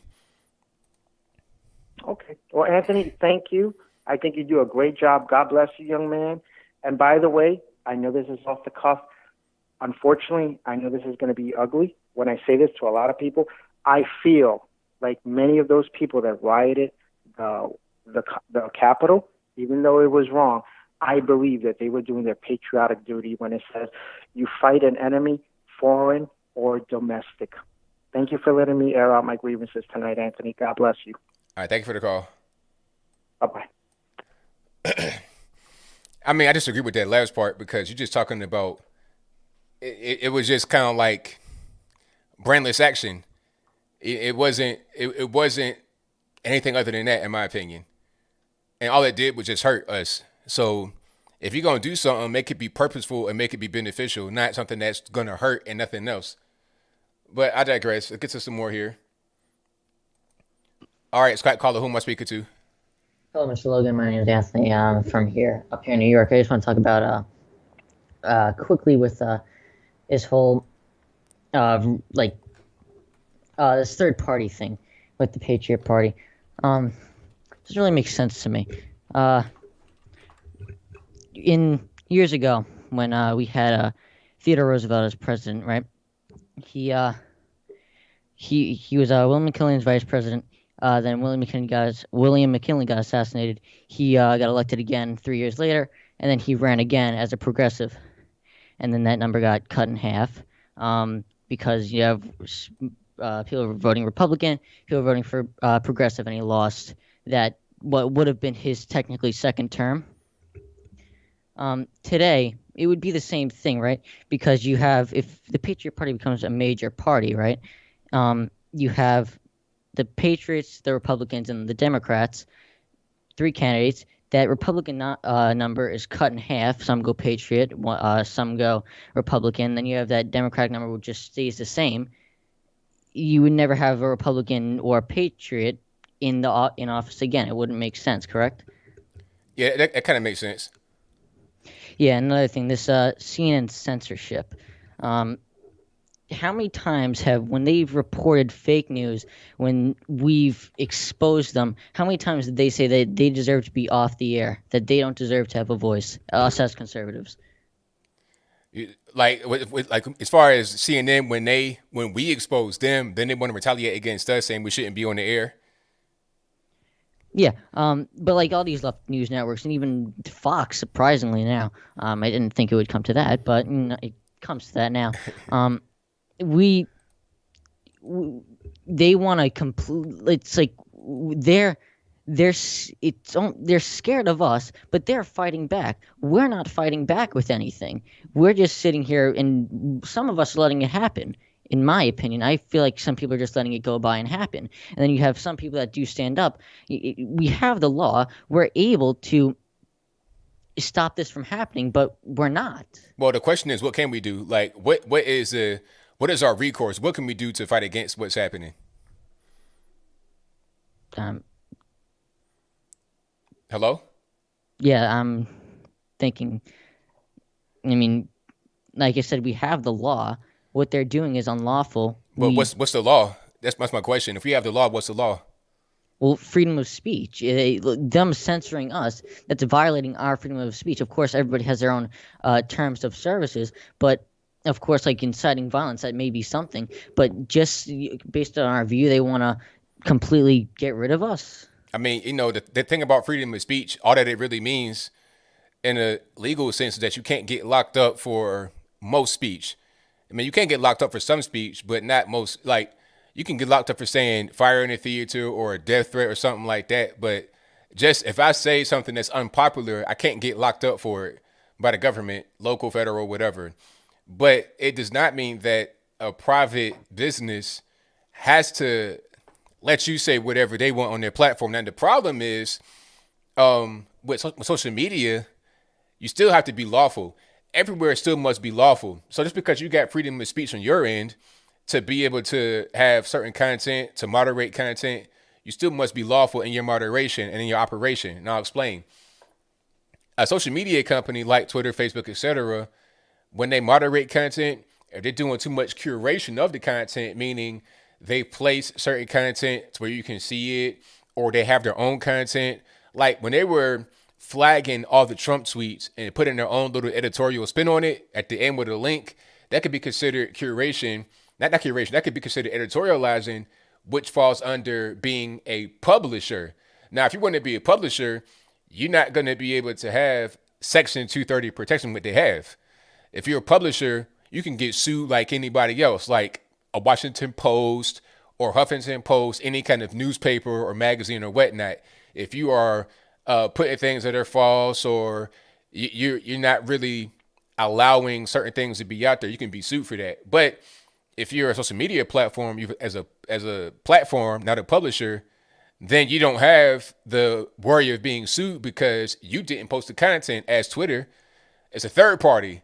The users post the content, but then when you want to interfere and start posting content, now you're starting to violate the law. I think the main thing should be having these companies be held to what the law is and enforce the law, but that's not really happening. I think because so much money is exchanging hands, they can pretty much skirt the law. That's the bigger issue. Yeah. So I was just interpreting it the wrong way, but thank you. Yeah, that makes more sense. And then I don't want to waste your time, but yeah, quickly, last thing. I was watching Newsmax the other day, normal news network now that I watch. I was watching Newsmax the other day, and one of the guys said, "This is the Holocaust, right?" But 1 second, I'll be right back. So we live on the air. You can't come back. You just gotta come back at a different time. I'm sorry, Carl. I had to hang up on you. You can't just come right back. You put his cell phone on mute. You can't do that. And thank you for the call, man. Definitely appreciate it. But you can't just be like, yo, it ain't like, all right, hold on, man. I got to get the door. I got a UPS package coming. I'll be right back. You can't do that. But shout out to him for the call. All right, let's get to the next one. And the number to call is 434-658-1220. And let's go 805 on the line. Who am I speaking to? Hi, hello. You're on the air live. Who am I speaking to? Hi, I'm just going to identify myself as Patriot Nurse. All righty, that's fine. I'm calling from California, and I just wanted to talk a little bit about what I've seen with my own eyes. I have a small voice, so I'm hoping to just give a little bit of knowledge from where I'm coming from. I'm giving you an anonymous name because I am surrounded by liberals. I do feel that our 2A rights they're coming after us. I was raised in the school of when people show you their character, believe them. I'm also an OES veteran. So I've just been looking and listening and not really saying anything. But what I'm alarmed with is the 2A rights. If you go to the NRA website, you'll see something like 16 new House bills up on the block. They're coming after our guns. And if you've been listening to any of the rhetoric, I usually don't listen to any of MSNBC or any of the mainstream media. What I've been hearing are things that are so alarming to me. In New York, A416 is a House bill that was brought forth by a Democratic representative. And what this bill says, it's presently in committee. It hasn't passed yet. But I have no doubt that with all of the lockdowns and all of the draconian measures that are being used against the American people because of the scamdemic, that this will pass. So if you research A416, it states that anyone deemed a public health risk will be medically detained for as long as necessary. To me, that means indefinitely. Well, hold on. Let's pause. Hold on. Let's pause. Now, is that a bill or has it already been passed? No, it's in committee. It's in committee, which means they're discussing this bill that they're going to present Governor Cuomo with it. So because they have control, I have no doubt that they'll pass this. And this is why it's alarming to me. As a nurse in the health profession, we already have laws called DOT, direct observational treatment, which means that something like as contagious as tuberculosis, for example, if you get tuberculosis and you're not willing or unable to take your medication, they will quarantine you or have a representative from the public health office or a nurse come and make sure that you are taking your medication and that you are following the rules to not go out and contaminate or infect other people. So we already have direct observation treatment laws on the books. So we don't need another law to medically detain people. So I'm saying to your viewers and to yourself to research this and keep your eyes open for A416 or bills like this. So I read the bill, and this proposed bill says that anybody who is deemed a public health risk, and this could be construed as people who don't wear a mandated mask, who don't want to take a vaccine, for whatever reason, they can use just about any reason to say you're medically a risk to other people. And if you're a public health risk, they'll medically detain you. And that's just another word for we'll detain you for as long as necessary. So once you're medically detained, they can pretty much do whatever they want to you against your will. So if you see anything like this, I'm saying keep an eye out for it, particularly because of the numbers. In California, 50% of the population has already stated that they will not take a vaccine for a virus that's 99.6% survivable. And the vaccine is only 95% effective, and that's after the second dose. 60% of the healthcare workers are saying, not saying outright that they won't take it or are refusing to take it. They're saying we want to wait and see. And it's predominantly people who are young nurses who are of childbearing age. We just don't have the data. So to say they're secure or they're going to be safe or their childbearing years are okay for them to have children. So a lot of people are saying they want to wait and see, and they want 6 to 12 months worth of data. So when healthcare people are telling you, hey, I don't want to take this, that should send some red flags up. So what I'm concerned with is that if 50% of the population is saying they're not going to take it, and they need 70 to 95% of the population to take it in order to incur herd immunity, they're going to find other ways to get people, to force people to take the vaccine against your will.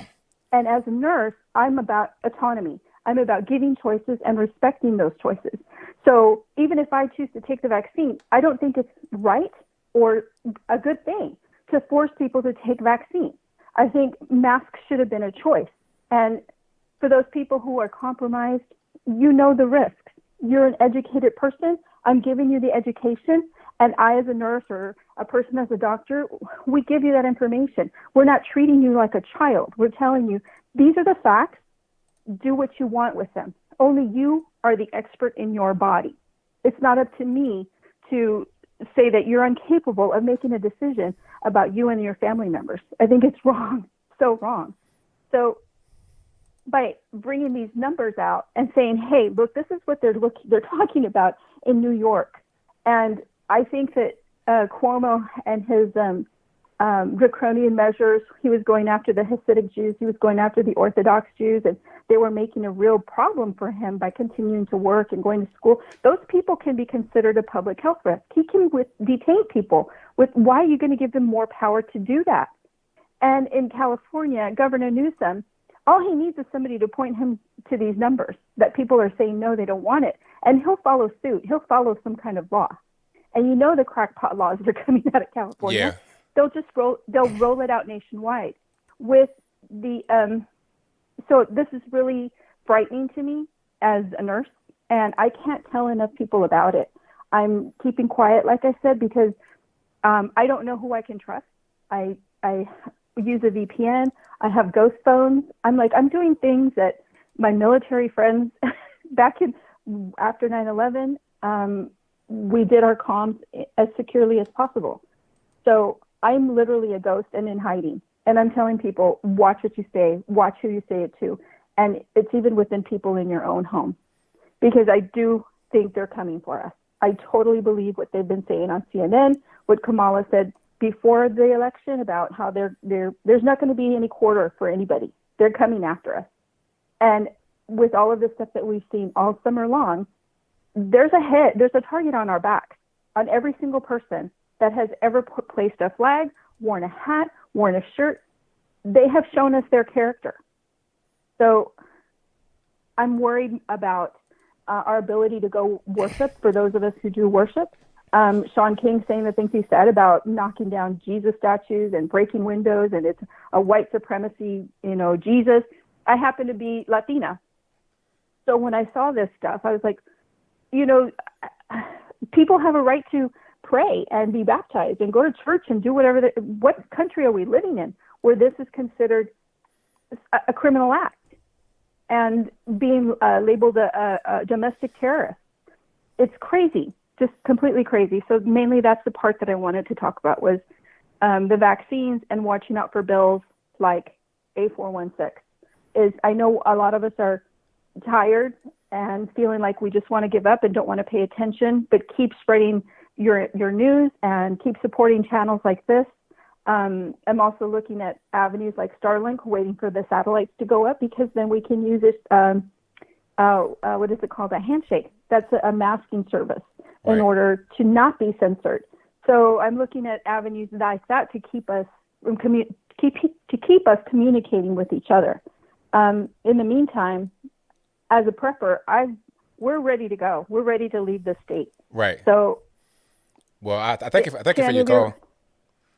Okay, thank you. All right, now.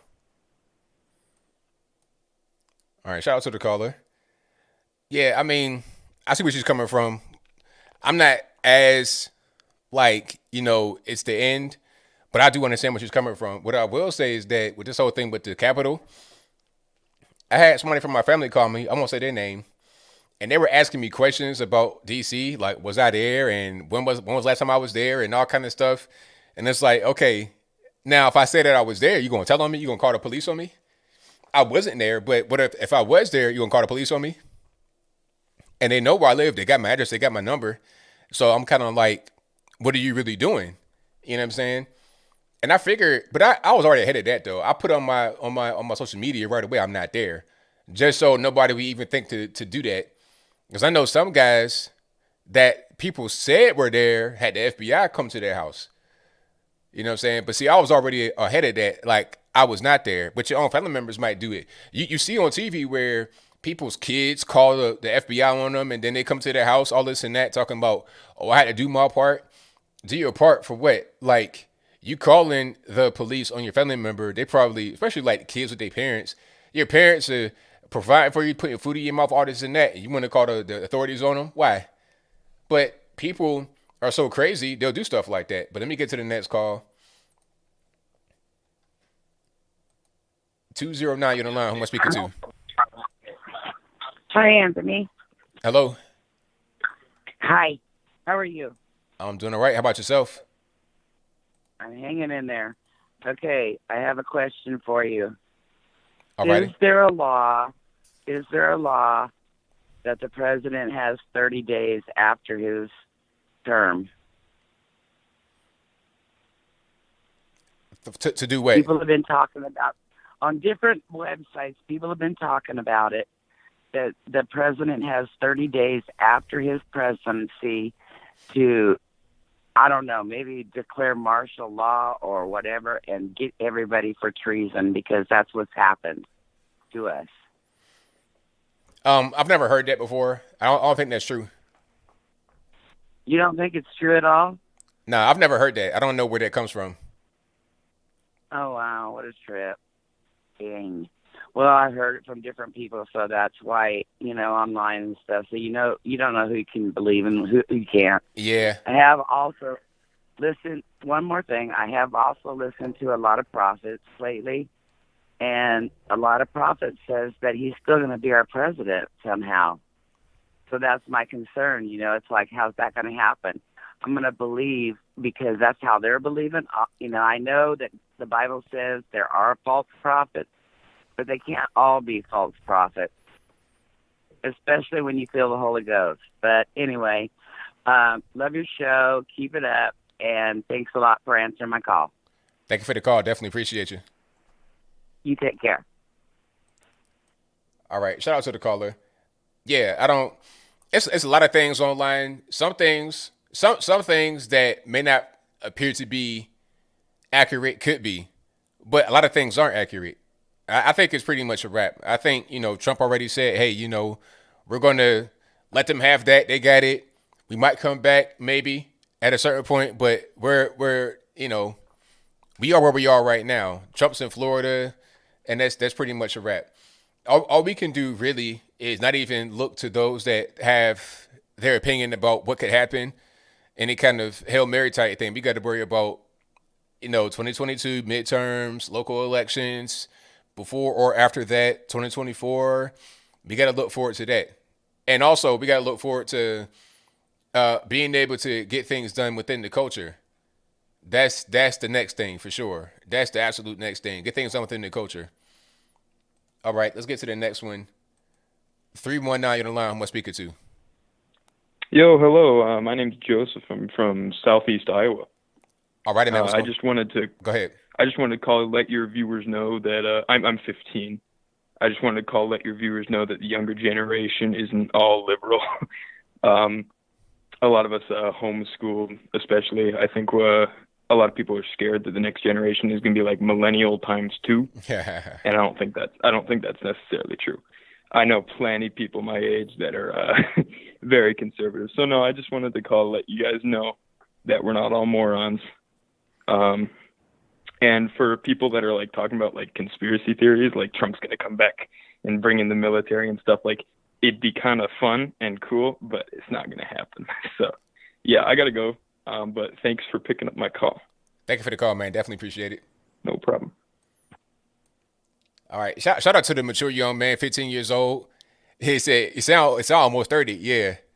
And every time kids call in that are really mature and they know what's going on and they're aware and they're witty and quick on their feet, I feel so good on the inside. It lets me know that there's hope for the future. And like I was saying earlier, a lot of his classmates are totally just brainless. So it's up to guys like him to just be an example and be a leader, even if he doesn't want to be. You have to be a reluctant leader. You know, I've been in that position, being a reluctant leader. People following behind me. It's like, why y'all following me? It's because you the guy. I'm not even really trying to be that, but if I have to be, if I'm called to be that, then that's what it is. Just like Trump. It's like Trump could have just been playing golf, chilling in Mar-a-Lago the whole time, building buildings and traveling, sipping champagne, doing whatever he's doing, living the life of a rich guy. But then he decided, you know what? I want to get involved politically. I'm called to be the president, and he did a great job. All right? Had a fantastic 4 years. So if you're called to lead, if you're called to be somebody that can help move the nation, your community, or whatever it is forward, then do that. All right. 617, you're on the line. Who am I speaking to? Hey, what's going on, man? What's going on, ABL? What's happening? Who am I speaking to? This is Johnny, man. Johnny from Black Lives Matter. Look, let's not start like this, sir. Let's try one more time. Who am I speaking to? This is Ivan, man. You know where I am. All right, man. What's going on? What's going on, man? Hey, you were saying that you were concerned, like why CNN said that they should silence you guys. Not silence you, but they say, like, you know, there's a lot of influencers that, you know, they got YouTubers and they're Facebook and they're doing all these things. I don't think he said that you guys should be silenced. What he was saying is, you guys keep with the border fraud issue, not specifically you, but you know, when you get a call about the border fraud, you give them their opinion, and you don't even correct them that there was no border fraud that was found. So, you know, you got Brandon Tatum talking about border fraud. You got Candace always talking about border fraud. You got Anna Mali talking about border fraud. You got Will Johnson talking about border fraud. You got all these guys. What is the other one? Okay, so all right, let me make your point. Now the thing about that is that these people have been trying to do that long before this whole voter issue came up years ago. This ain't nothing new. You know that, so let's not play that game. I'm not playing that game because Trump was doing the same thing. Went to Ohio before the election. There was going to be voter fraud. Look. Okay, you made your point about voter fraud. I'm going to go ahead and just cut in right here. What I just said was this has been going on as far as them trying to silence us long before the whole voter fraud issue was even the issue. You're talking about 2016, 2017, when they were talking about Russia being the issue, which was not true. Nothing happened, nothing burger from that. Okay, Trump was not involved with the Russians or nothing like that with the voter fraud. All right. That was the issue back then, and they were trying to silence us back then. And they've been trying to get us off of the airwaves since then. The voter issue is something new. So let's talk about the whole issue in its entirety and not just the most recent issue. So you wanna talk about the Trump campaign managers let's talk about the Russian. It was true. What happened? This was true. Say it one more time. The Trump campaign leadership was involved with the Russian. Was having meeting with the Russian. About what? What Michael Flynn met with the ambassador. He had a meeting. Like what was it about? What was meeting about? There was meeting about removing sanctions from the Russians. You know that the Obama administration imposed sanctions against Russia, and Trump didn't want to remove them, even after the House and the Senate passed a bill to put sanctions against Russia when the Russian interference in the election. Trump didn't want to do it. So, but that's for another time. But you guys have been creating all these problems, and you guys have a lot of influence, and this is problematic. Look at what happened in the Capitol. See, you're talking about recent issues, but the problem is, like I keep, you want to keep going back to this whole Capitol and voter fraud. That's you're a one-horse pony, as your president would say. You're a one-horse pony. But the problem is, this has been going on for years. This ain't nothing new. This has been going on since when I became a YouTuber in 2015. This is a years-old problem that's been happening even before Trump became the president. This has been going on. The stuff from CNN, the constant berating, the constant attacks and insults, people cussing on TV, just, cussing at us and everybody else just because we're conservative. This has been a consistent pattern of behavior. This ain't nothing new. So if you're going to talk about the most recent thing, you're just not being genuine, because it's not even about that. It's about the whole issue of conservatives on social media. Anthony, How long you think Sean Hannity's been around? How long you think Sean Hannity's not on. Wait. Sean Hannity's not a YouTuber or anything like that. Okay, Hannity is on television on Fox News. That's just one place. They're able to isolate it. But what they want to do is attack those that are on independent networks that can, get viewers away from CNN and stuff like that. The Fox News viewer, the average age is like 55. That's the facts. And what we're able to do over here on YouTube is to get the young generation, the kids, and then we can be the alternative voice for them to see a different point of view. Mainstream media does not like that. That's the reality of the situation. Yeah. Am I lying? Did I lie about that? Did I lie about the average age of Fox News viewers? But wait. No. Answer the question. Did I lie about that? Sir, listen to me now. Answer the question. Did I lie about that? You even talk about welfare. Sir, you're talking about welfare. You're going all over the place. Did I lie about the average age of Fox News viewers? Yes or no? But see, check it out. When I'm talking, nobody can hear you, and I can't hear you either. And then what happens is when I push this little button right here, right on my keyboard, see, it's a button right there. I'm gonna show it. It's a little mute button, so I can't even hear you either. All right. And when I push the button again to hear you, I hear you still talking. That means you're not listening. So listen right now. If you're not listening, the question was I lying about the average age of the Fox News viewer?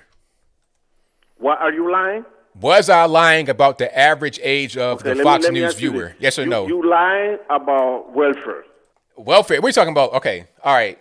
I'm trying to be a nice guy. I'm in a good mood. I'm trying to be a nice guy, because I am a nice guy. I'm trying to be good. What you can do is answer my question, or I'll just hang up and get to the next call. Was I lying about the average age of the Fox News viewer? He says older viewers. Oh, so I was telling the truth. Okay, so I'm telling the truth. So what is your beef? If I told the truth about what I just said, what's the problem? But what you're saying, the way that you connecting with your audience is in based on military statement. You keep saying that the Democrats, they are the champion for welfare. That's not true. More funding for welfare is distributed in southern states that are controlled by Republican governors. Number one. Wait. Hold on. Let's not speed forward. Let's wait a minute, because if you're going to say that, then let's be real. Now, who is the biggest block of people that are on welfare as a percentage? Not by the sheer number, but the percentage of people. What's the biggest group aside from the Native American, Indian, or reservations? The black people. Okay. Now, how did they vote? No. Wait. How did they vote? They vote Democrat. Okay. All right. And how about this? Where do they live? That's different. Wait. No. Where do they live? The same way that. Where do they live, sir? Where do they live? All right. I'm gonna talk. The biggest block of welfare recipients, as far as the percentage, it's the black community. 90% vote for the Democratic Party, and they're living in cities with Democrat leadership. That's a fact. All right. So don't play like that. You want to talk about places like Georgia, which has a Republican governor, Brian Kemp, right? But let's talk about Atlanta, where it's all blue. That's the reason why it went blue in this election, because of Atlanta. All right. And anywhere else in the country, it's the same thing. You go to Florida, where the welfare recipients at?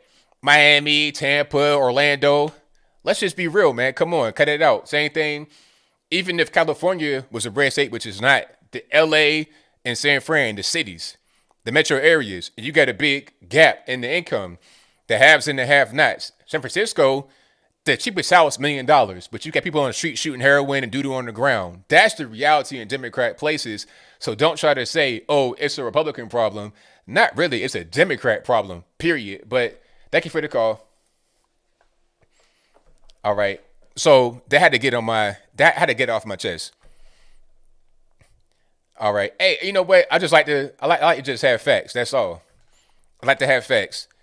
Don't say that it's a red state problem or nothing like that. It's not even it, because I'm gonna tell you about red states. Although there may be less money in the red state than in the blue state, in the red state, people have more home ownership. They're more likely to be, self-sufficient and not be so reliant upon the government. if I make 30,000 in a year, but I own my own property and I know how to hunt, fish, I'm straight. Versus being in New York City making that kind of money, where if I make 30,000 in the city, I'm living in a shoebox. Basically, things are different. All right, let's get to some more calls. 860, you're on the line. Who am I speaking to? Hey, Anthony and Sonia, how are you? I'm doing pretty good. About yourself?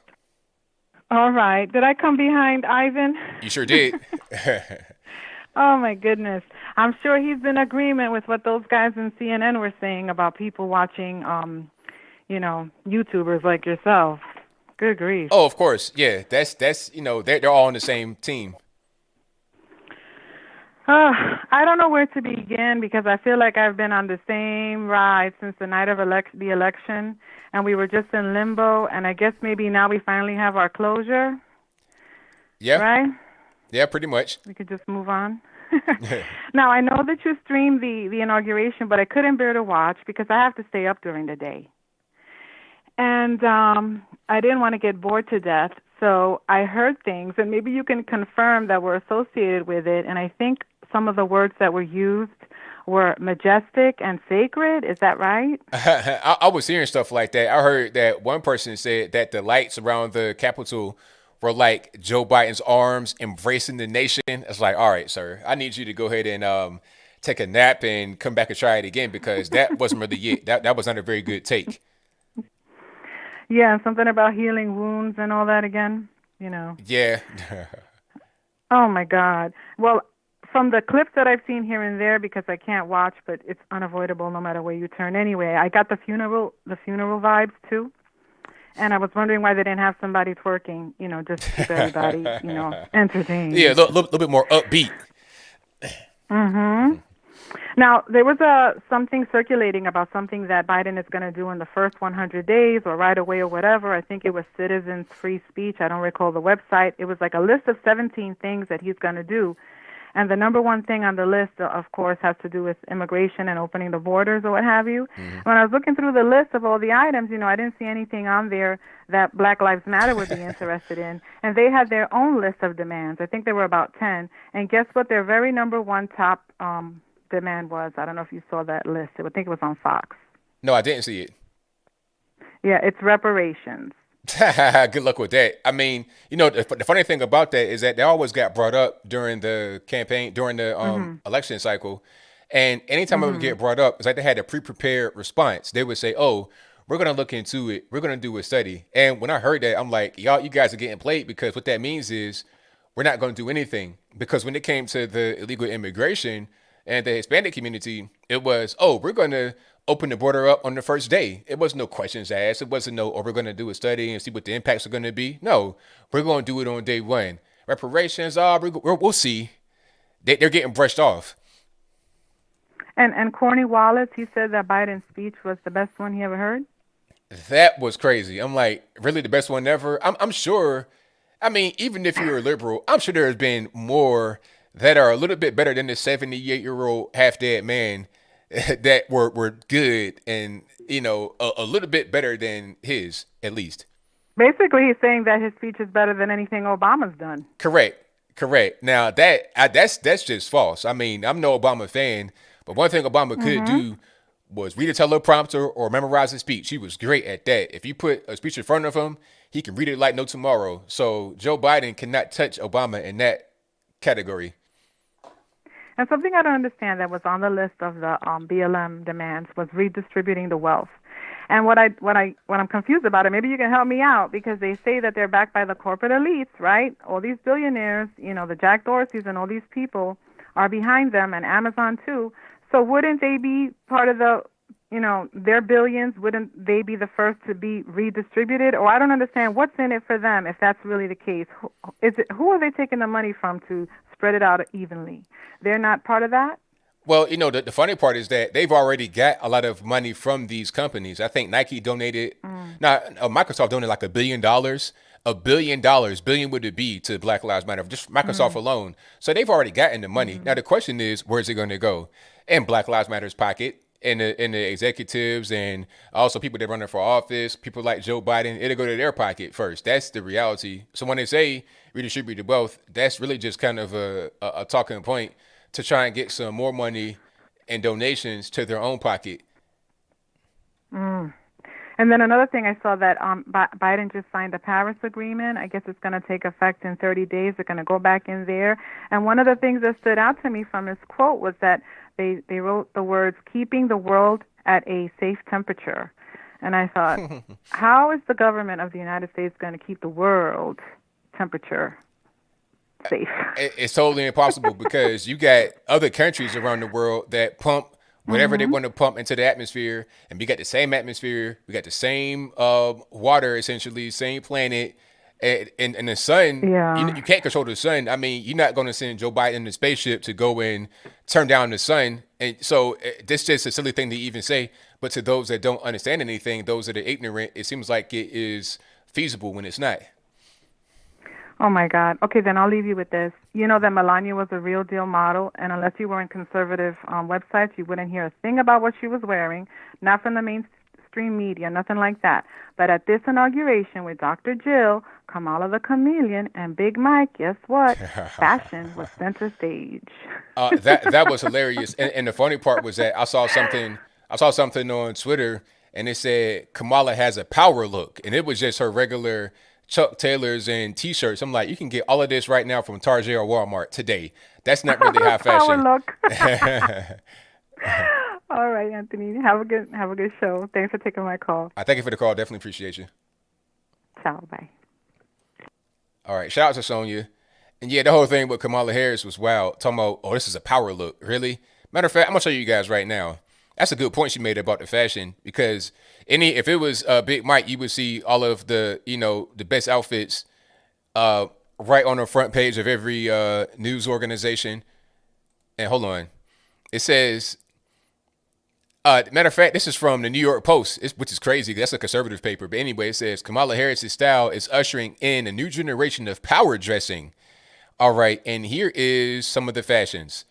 You got straight Old Navy, Target, Walmart. You got a pair of just regular jeans, some Chuck Taylor low tops with no socks apparently.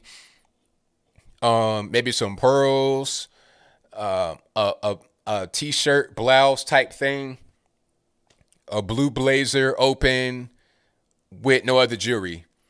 Maybe a cufflink, which is kind of strange for a woman, but I digress. No, that's not. That's buttons. That ain't a cufflink.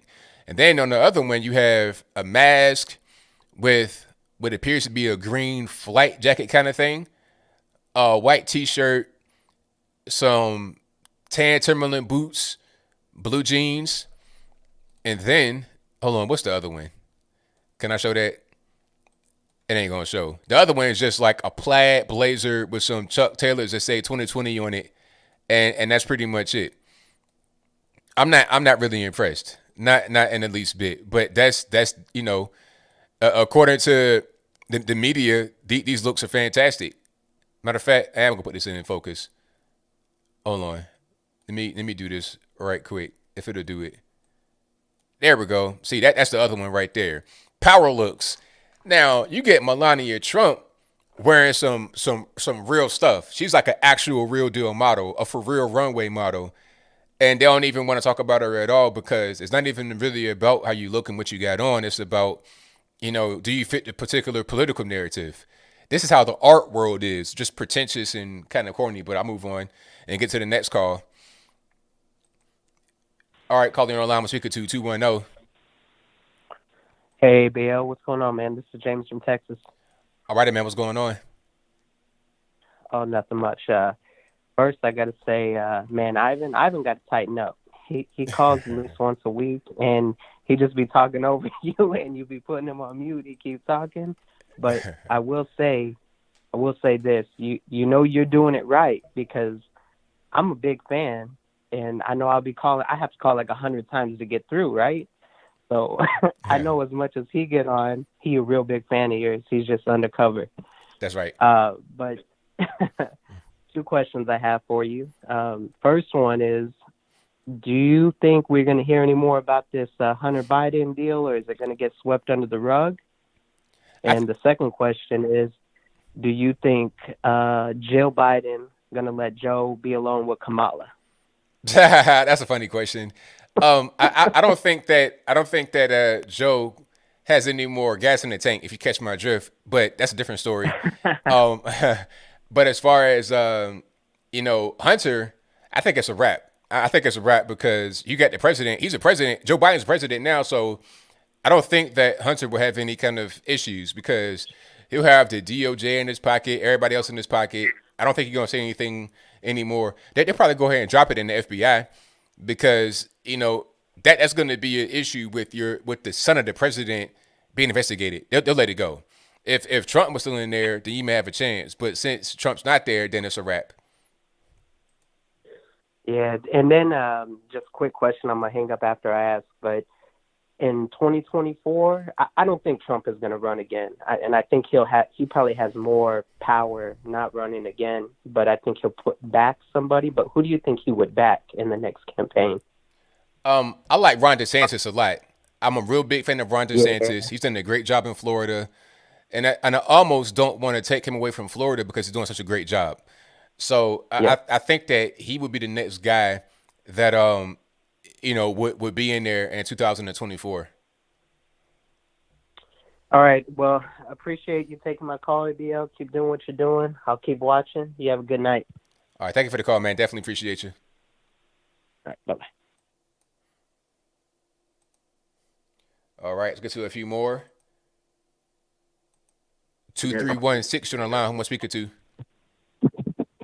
Hey, what's up, ABL? Everything's good, man. What's happening? Hey, man, I just got two quick questions for you, bro. All righty. All right. BLM Antifa against Biden. What's going on there? What's your thought? Well, that's kind of a broad question. I guess what you mean is, like, what's their beef and why are they still protesting? And is that your question? Yeah. I mean, they all, they were all sorts of against Trump. Now, why in the heck are they going against Biden? I feel like a lot of them are just out there because they want something to do. They're bored. They're kind of just LARPing, live action role playing, just out there because they feel like they are fighting a battle against the government. Because one thing I've seen is like a lot of these signs will say F the police, F the government, F Biden, F Trump. They don't like anybody, so they're going to protest regardless. And they feel like anarchy. Huh? Anarchy. Yeah, anarchy. They yes, want anarchy. Yes, anarchy. And but yep. It's weird because they have conflicting demands. On one hand, they want anarchy, but on the other hand, they want the government to pay for everything. But you can't have both at the same time. You can't have no government, but at the same time, omnipotent government that is able to give you whatever you demand. Absolutely. Now, I mean, I'm seeing all this happening.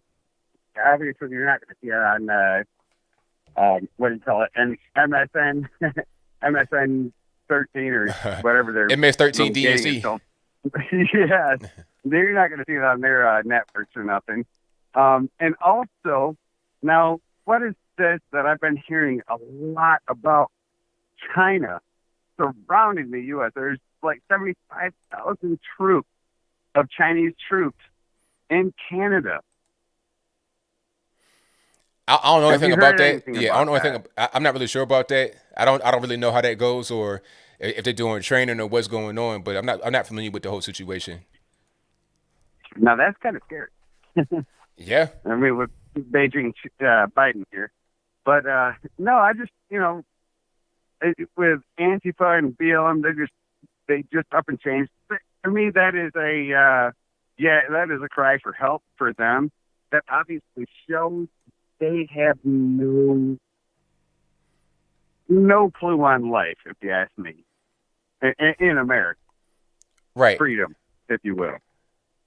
So that's basically my two questions. And if you don't mind me asking, I'm going to try to keep it sweet and short. Conservative twins, okay, I guess there's been a little controversy going on with them using Black Rifle coffee. What is your thoughts about that? I don't understand the problem.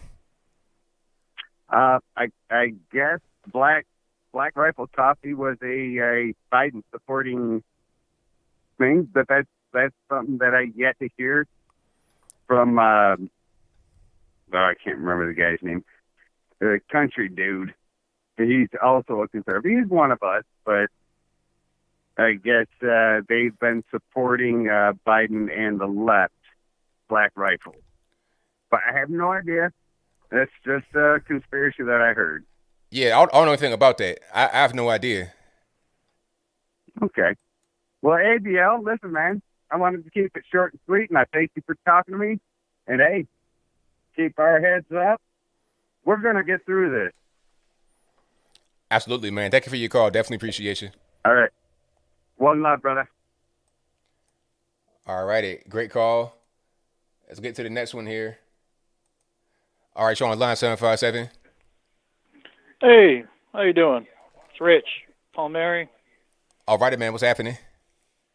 It's good. Let me mute the TV. I know the routine. I'm the guy that we were joking about Norfolk potholes. Yeah, I remember. Yeah. Hey, what's going on, man? I haven't had a chance to call you because every time I'll be watching a show and doing something. It's the only time I've had. Yeah, I just wanted to say, what's up with that caller that keeps calling you all the time? He's a big fan of yours, I see. I see. I don't know. You know, people just, everybody has their own thing they like to do, I suppose. I guess some guys like to call in and just get destroyed in an argument or debate. Yeah. You give him a nickname. Call him. Have you got him a nickname yet? Nah, no nicknames. You could just, you know. No nickname. Mr. Majestic. Just call him. Yeah. Well, hey, I was just, off the subject, him. So what's up? We still talking about this vaccine like we were talking last time. I know I was mentioning I pretty much think it's like mark of the beast. Have you kind of rethought some of that, what I was talking about, or? I don't really remember, so I've not really looked into it. Oh, okay. Well, what I was talking about was, like, you can't go into a store today without a mask, or they'll tell you to leave. Yeah. So how are you going to be able to, purchase food and support your family and get other things that you need, in essentials? So if you don't take this vaccine, how are you going to be able to go out and do those things? I mean, I was listening to that nurse earlier on your broadcast. I mean, they could lie about the numbers of people taking the vaccine if they wanted to and just say it's a real low number just to get everyone vaccinated. I mean, my thing is, how are you going to be able to prove that someone has a vaccine or not? Because what's going to end up happening, because it ain't like the mask where you can see if someone has a mask on or not. What's going to end up happening is people going to have these fake cards that say, I got the vaccine. Just like what was happening back in the day. There was this thing, it was a promotion that KFC was doing where they were handing out free dinners. And what you had to do was print the receipt from the internet. I mean, guys were duplicating them. We had a printer copier where I was at that could do a lot of stuff in a high speed, like a 13 by 19 Kodak Minolta. My man had 100 of those sheets, 100 sheets, and we tore that KFC to pieces with all the free dinners. So it's like, how are you going to be able to confirm that someone has the vaccine or not? Right. I don't know. I mean, I don't know. I'm hoping it ain't no mark of the beast. I keep talking about it, but no. I went back and read it, and it said, "Who don't receive the mark, can't buy or sell." So it doesn't say what you said last time, currency. It doesn't say currency, because in the Bible it does say currency about different things. It says, "What is for Caesar is for Caesar." It says a mark. I mean, I don't know if it means mark on your skin, but it says on the forearm or on the head. I don't know if it's identification or what, but a lot of the arrows are pointing this direction, and there's a few people, in churches that kind of think the same thing, but I really hope it's not. But I would think it would be something kind of scannable or something, or you never know. It's starting to turn into like everything weird now, like a sci-fi movie. Every day you wake up, it's different, you know? It's funny. Yeah. But I just care so much about people's safety. It's just unfair what's been going on. I hear you, man. There's just some kind of procedure going on. Like it's already pre-planned. It's just unfair. But I don't want to take up too much of your time. But I was gonna say I was gonna ask you one little thing because you were talking about you. Quickly, please. Oh, it's okay. I'll save it for next time. All right. Well, thank you for the call, man. Definitely appreciate you. Okay. Thank you, sir. All right, now. Shout out to the caller. But nah, it's not illegal to print out a sheet of paper to get a free dinner. But you know what the thing about KFC? At the body, they stopped that. Because everybody was doing that. Like, if you want to get me for that, and that's years ago. But when that was going on, that KFC, I mean, they had to shut down. We tore them to pieces. But let me get to the next call. All righty. Mixed Girl POV. Hey, hi, ABL. How's it going? Everything's good. About yourself? Doing good, doing good. I just wanted just a couple of quick things. First off, some encouragement. We need some encouragement. Leo Terrell just said on Hannity tonight, he said that he's a Trump Republican. And I know that many of us are. I have read some of the comments from fellow conservatives, and some of our fellow conservatives are feeling down and kind of out. I just want to say that for the moment, we may be down, but we're not out. Trump isn't our current president anymore, but who knows what the future holds. He said that this was only the beginning and that he will be back in some kind of way, shape, or form. I want my American brothers and sisters to remember that we still live in the greatest country on earth and that better days are yet to come. So I wanted to give that quick word of encouragement to help lift our spirits, those who may need it. And also, ABL, last time I called, I asked you, where do you think we go from here? And you suggested that we need new leadership. So last week, I made a post where, believe it or not, I urged you, ABL, to run for political office one day. And, you were just saying a little bit ago about how it's someone to do that. It's like having a calling on their life. And so I would like to know if you feel called to run for an elected position one day. I think that's going to be what ends up happening because I get asked that question every day. That's like something that happens a lot. And I've been in politics around here locally, just like on a local level. And people know me around here. I know politicians around here. I got their phone number. I can call them right now. I can ask them for things. I know the police and sheriff and everybody. So I think that might be my next thing, to get involved in politics locally and then see where it goes. Yes. Please do, ABL. You would be great. You said it was you and others I have heard say that, might be time for new leadership for some fresh faces, some fresh people in there, fresh perspectives. And I think that you have a wonderful way of, reaching across the aisle. And, it would just be so wonderful to see you start off and then maybe one day you can run for the president one day. Who knows? Anything is possible. So just to be encouraged and be thinking, because sometimes God uses others to help, kind of give us those ideas. So I just want to encourage you to think and pray on it, because that might be your future one day, brother. Hey, you're right about that. I will do that for sure. All right, thanks. Yeah, check out my video. I made an appeal for you. All right, you take care. Take care, ABL, and thank you for taking my call. God bless. Thank you for the call. I definitely appreciate you. Thanks. All right, so shout out to Mixed Girl POV. She has a YouTube channel right here on the YouTubes. Go to Mixed Girl POV. Matter of fact, I put that link right there in the chat box for you guys to be able to go ahead and get to it.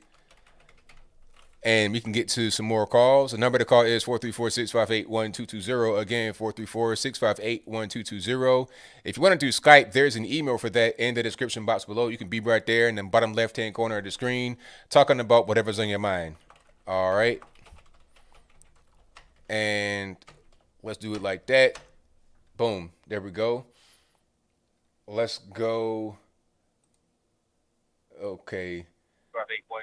Oh, call you online 626. Someone speaking to. Yeah, you're speaking to Holland from L.A. All right, man. I finally got through. Well, I'm glad you're on, man. What's going on? Man, so much, man. I listened to some of your callers, but shoot. I want to first start with the election. I mean, we all know that it was some funny business and stuff going on. But, I mean, for all the conservatives, I mean, this is just an unfair. Don't you just feel like it's unfair? I mean, right now I'm just feeling like what they did and what happened and how it turned out, it just kind of left us just out there. It just kind of left us out there. And it just seems strange because we all know that Trump is a fighter. And it just seems strange that he just at the end kind of walked away. So what do you think that he has in mind from this point on? Well, I'm not really sure what he can do aside from, like, as far as being in the government, there's no alternative really aside from trying to run again in 2024 for the president. But beyond that, what he can do is he could do a PAC, a super PAC, a political action committee. He can get people involved in politics. He can help others that are trying to get elected in midterms and other off-year elections. He could be involved politically still if he wants to, or he could just kind of chill. There's rumors of Ivanka trying to run. That probably's not going to work. Not president, but just running for office in Florida or something like that. But that's not really going to work out too well. So I think what'll happen is maybe the kids will do some stuff and he can do some stuff politically outside of the government. That's what I think is probably going to happen. So, I mean, after all he had done while he was in there, and now this administration is talking about rechanging and changing everything that he had done. I mean, all the work that he did do, like, what? It's just gone. It's just we just starting over, and the next administration just take over and do what they want. I mean, well, I say this though. The thing about it is that even if to start from just what it is, even if Trump was to get reelected, there's only 2 terms you can serve. So he could be, done second term, and then you got to get somebody else in there, and they could lose to the Democrat. It could happen. And then they could do the same thing that Biden is doing right now, or at least they attempt to. But the thing is that Trump got 3 Supreme Court justices, and you can't overturn that. They're in there for life. That's going to be very important. They may try to stack the court, but that's a whole different story. You got to go through a lot of different channels to get that to happen. You change the Constitution. You got to go through the both party system. So you can't just undo everything. And you also can't undo the minds of those that have been changed under the administration, those that have been reached under the administration. Biden did a thing that Hillary Clinton wasn't going to be able to do, obviously, which is to get new people involved with politics and interested in politics. Even some of the young kids, they wouldn't have been really interested. It would have been all company business rather than involving just a common person. Before Trump, the politics was mostly for like people that really knew what was going on, not just for the average person. Trump made it for the average person more than ever. So those things, right, you can't really overtake. You can't undo the mind of a person. Yeah, because also with the big tech, they definitely lead a harness on them. Because what happened in this election, the campaign, what happened is just preposterous. I mean, it's horrible how big media brainwashed these Americans, and I would say the black community. I'm 100,000% disappointed in the black community, 1,000%, because they go through this year after year after year after year, knowing what the Democrats do, which is nothing for the black community, and they just follow that over and over again. And to realize that the black community, it wasn't about Biden. They don't know, the average black person do not know, especially the I would like to say poor, but they don't know what Biden do is what, and all they wanted to do was get Trump out. That was the whole campaign from the left. Get Trump out. What are you going to do, Biden? Get Trump. It was just get Trump out. That's all they, and for the black community to follow that. And I mean, of course, they had help from Hollywood and big corporate companies. It's just a lopsided system. This, man, I'm upset right now because we end the first day, so I'm sure as time go on, I will calm down as we go on and really start to face reality. Like, okay, but this, man, I'm like, I just want to get out of the United States. I mean, this is preposterous that we don't even vote. Like, you don't even want to vote no more. Like, I mean, if we put our vote out there and they're gonna do this. It was plain to see. It was plain to see. And another thing, for the Supreme Court not to take this case, not to look at it, that was a slap in an American's face. You got then near 80 million Americans, and they just turned their back and just slapped them, whatever. I mean, this should went straight to the Supreme Court. You know why? Because this is about our democracy. This is about the Americans. And this is something that we have a problem. So they saying that you 80 million Americans, forget y'all, we don't care. I mean, I just thought that was just a slap in the face. Man, it's kind of a hard pill to swallow because we all really know what happened and in the way that it turned out and the way that they just ignored it 100%. It's just horrible, man. But I want to say, man, you're doing a good job, man. I like your show. I picked you up about, last year, and I like your style. I really like your style. Well, thank you for your call, man. Definitely appreciate you. All right.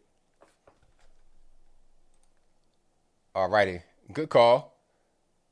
I'm going to get to a few more here. Let's go.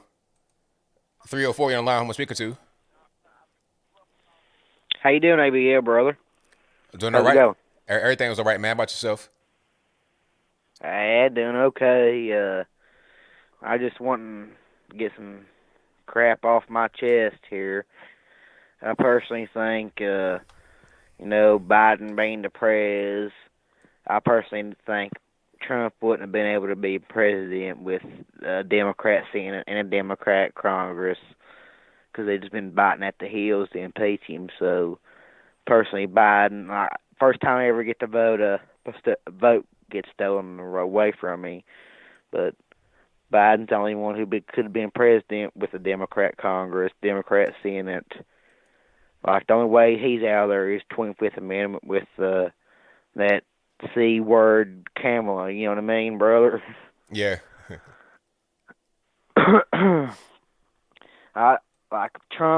I personally think Trump's our only hope and our only, he's got to run in 2024. He's our only hope. He's it, you know what I mean? I don't see no one taking his place. Ted Cruz, he's not there yet. How about DeSantis from Florida? Yeah, I personally think Trump's going to pick him as his vice, honestly. Mm-hmm. But just like Bush done back in the 90s, he picked someone too young to be his vice. And I believe that hurt him in the end. But Trump's going to run again. He's got to, because look at his rallies. He ain't going to let 70, 60, 50, some thousand every time he goes to speak go to waste. There's no way they'd come out for Pence. There's no way 50, 60, 70,000 would have come out for anybody but Trump. Not even his sons, I don't think. Mm. Trump's our only hope, honestly. He has to run in 2024. I don't plan on voting again for the next 4, 8, 12 years. I don't plan on voting again, honestly. I don't know about anybody else. I know might make them count our vote, but I don't like. They're always the crookedest, most piece of ass running. Besides Trump, I'm talking about the Democrat side. They always pick the worst ones to run and vote for. Like, I'm sick of it. I'm just 22 and I'm already sick of it. I feel sorry for me who's 40 or 50. I've been putting up with this big ass. You gonna vote locally? Yeah, I'll probably vote it locally, but if Trump ain't on the ticket, because I personally ain't gonna vote for his son, but I'll vote locally. AG, maybe governor, Fender if it's you, ABL. You never know, it's man. It's gotta be you. It's gotta be you. It's like that caller ahead of me, whatever she was. She's saying you gotta run. You gotta run the V because this state needs turned around. Yeah, I know it. We got the biggest idiot governor. He gets up there and speak. I'm just shaking my hand like, how do we vote for this biggest? Like, he sounds like an idiot. But he's better than Cuomo. You know what I mean? Yeah, that's right. That's right. You're right about that one. Anybody be better than Cuomo. Exactly. Well, I guess I'll jump off here, brother. It's good talking to you. Well, thank you for the call, man. Definitely appreciate it. That's the sixth or seventh time I've called in. I guess you don't remember me, do you? No, I know you are. I know vote from anywhere, man. Because it sounds like my family back home, West Virginia, man. I know you are for sure. Okay, hey, you got a lot of fans here in the V. I know about 20 or 30 people subscribe to you just in this county alone here in Logan. Oh, so, wow. Yeah, that's excellent. You got a lot of fans here. Don't ever think this state don't love you. Definitely. Okay, bro. It's good talking to you. All right, same to you, man. Thank you for your call. All right. Shout out to the caller. Yeah, he said Logan. That's a county in West Virginia called Logan County. Now, I don't know if that's because, if that's after me. Like, if the Logan name is also where my family name comes from, I have no idea. Because we from West Virginia. Both sides of my family, on both sides, we're from West Virginia. So maybe the Logan name is something related to me. I have no idea, though. But I do know about Logan County down in West Virginia. I was born in Kanawha County, and that's where most of my family is. So we got family all over the place. We got family in, like, by Morgantown, obviously, like that Pittsburgh area. We got family, White Sulphur Springs, Kanawha County, Charleston, basically, everywhere. All right. But let me get to the next one. Let's go. Oh, I had one. It went away. Let's go. 770, you're online. I'm speaking to. Hello, how are you? Doing all right. Can't complain about yourself. Oh, great. Oh, my gosh. I'm so happy you got my call. I watch your show all the time. My husband and me and family, we do. And we just want to tell you we appreciate you. It's been very tough, with this whole election thing. It's just been a hot mess. And I'm calling from Atlanta, so I was here when everything went down. It was really, really crazy. And I was up watching your show the night of the election, and I was just watching everything happen. I saw the votes go through for Georgia, and then I watched it go through, them stop it and then let Fulton County go through, and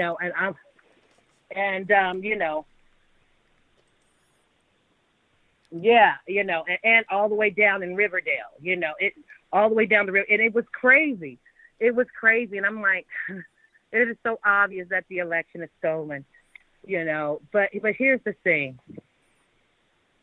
I guess my question to you would be, as an African American woman myself, I too am disappointed in the African American people. Period.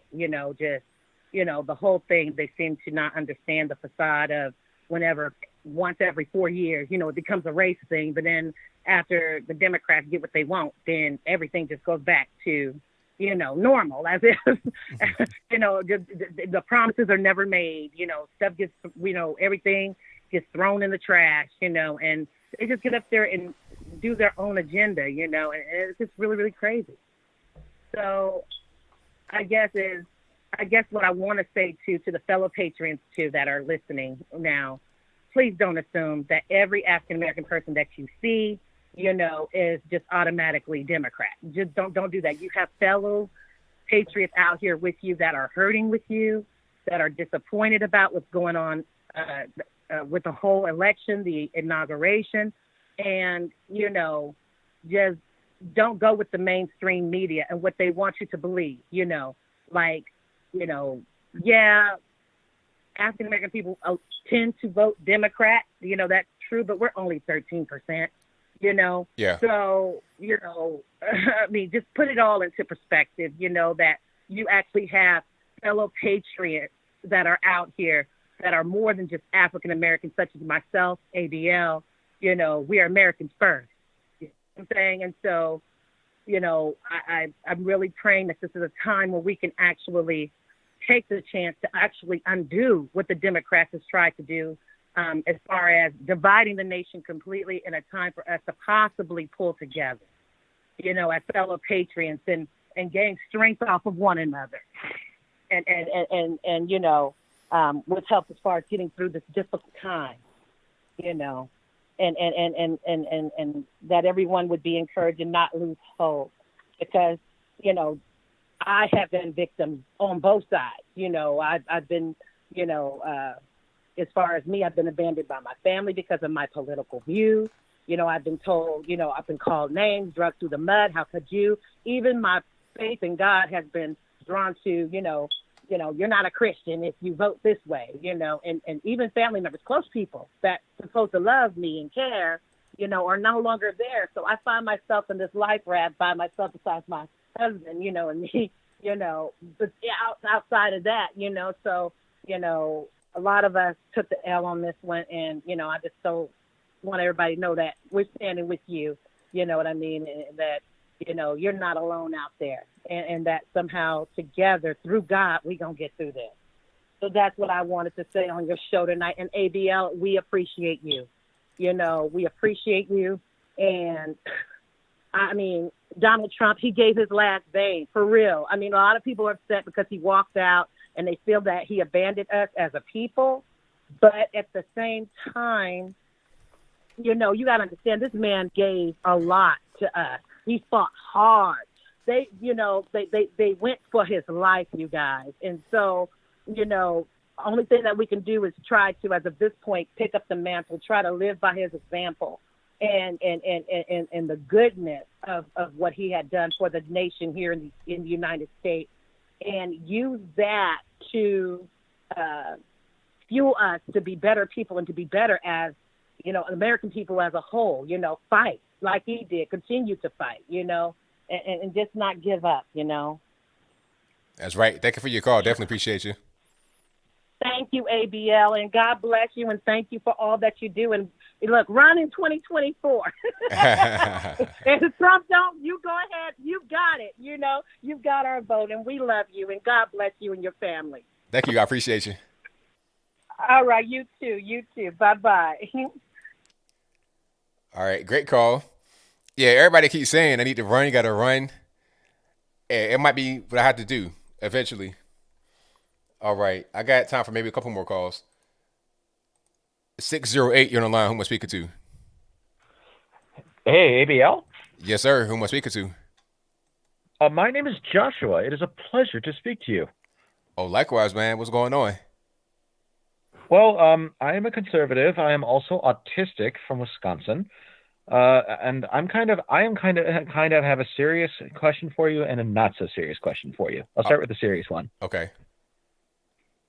Given the situation that has been going on, and from the fact that that Antifa and Black Lives Matter have been taking down cities with such impunity, do you think that it's possible that with everything so lopsided as it is, and with the fact that both sides are basically just ready to go off, do you think that this could possibly result in civil war? No, I don't think so. I think what happened is what's happening now. And, some call the civil war is going on right now, but I don't think it would get anything beyond this. What's going on right now is you have situations where, let's say, I don't know, somebody gets shot by police, and then there's a riot and or a protest. And really, in my humble opinion, the end goal of these riots is to raise some money for these people, or for them to go out there and just vent frustrations for whatever the reason may be. And for them to feel dominant, it's not really about a true means to an end than they're actually trying to get anything by their action, because never really comes to fruition. All they really get is money at the end of it. So it won't be a civil war in that sense, although there may be some little conflicts here and there from people just having these little riots and protests. It won't be a civil war as in, you got the military involved and both sides got the military and they're fighting and they want, dominance. So that's not going to be the case. Okay. Now, what was the next question? I mean, I sincerely hope it doesn't ever come that the American military somehow has to fight its own citizens. No, I mean, God forbid. no. Yeah. And well, as for my not so serious question, like given that we're all stuck indoors and that we can't and that we can't go outside without someone yelling at us to put on a mask or some shit like that, what do you do to relax? Oh, well, that's a really good question. I enjoy my truck. I have a big Toyota Tundra. Love it. Love working on it, doing little things with it, just taking it, going driving. I like exercising, push-ups, sit-ups. I got my video games. I like to build stuff with my hands. Yeah, I game. Yep, I got a PC. Matter of fact, I build PCs. That's what I also do. So, sweet. Hey, do you mind if I ask what you play? What I'm playing? I'm playing Call of Duty right now on PC. Yep, that's sweet. Playing that, and I built PCs. I built my PC. I built my wife's PC, and that's what I enjoy doing. I enjoy tech and gadgets and breaking it apart, putting it together. That's what I really enjoy. Working with my hands, building things. Oh man, you and I are not too far apart, even though we're not the same. Even though we're not really the same. Bringing up, like I love building RC planes and stuff, but I'm more of a flying guy. Oh, see, there you go, man. Having a hobby, something you enjoy. That's what can just get you away from all this stuff. So you break away, you're not just constantly in it. You do that, you enjoy it. That's how you do it, man. I mean, I also go out in the backyard and swing my lightsabers around because it just gets me to do something physical. But, there you go. But I'm just like, it's getting so much harder to maintain relationships even on online media. Like the only way like I've been able to socialize at all over the last few days has just been like maybe 10-minute calls between my brother and my other friends who are like 70 miles away from where I am right now. It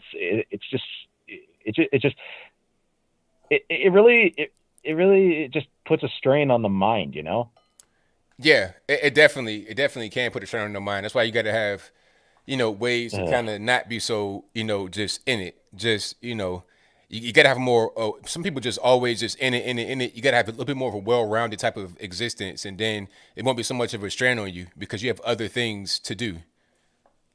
Well, that's true.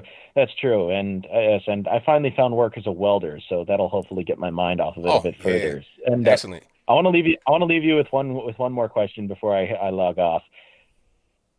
Go for it. Yes. Have you ever heard of the film called The Hamburg Syndrome? No, I've not. Well, it's a 1970s film that was made in Germany. Basically, it was brought to light from a YouTube channel called Computing Forever. I don't know if you've heard of him. He's Irish. Yeah, no, I know what he is. Yeah. Yeah, well, one of the things it mentioned was it shows a lot of the measures that are very similar to the COVID measures that are taking place in Europe today, and basically it does lean on the conspiracy side, but it just seems like a mirror image of what people in Europe are dealing with when it comes to the COVID restrictions.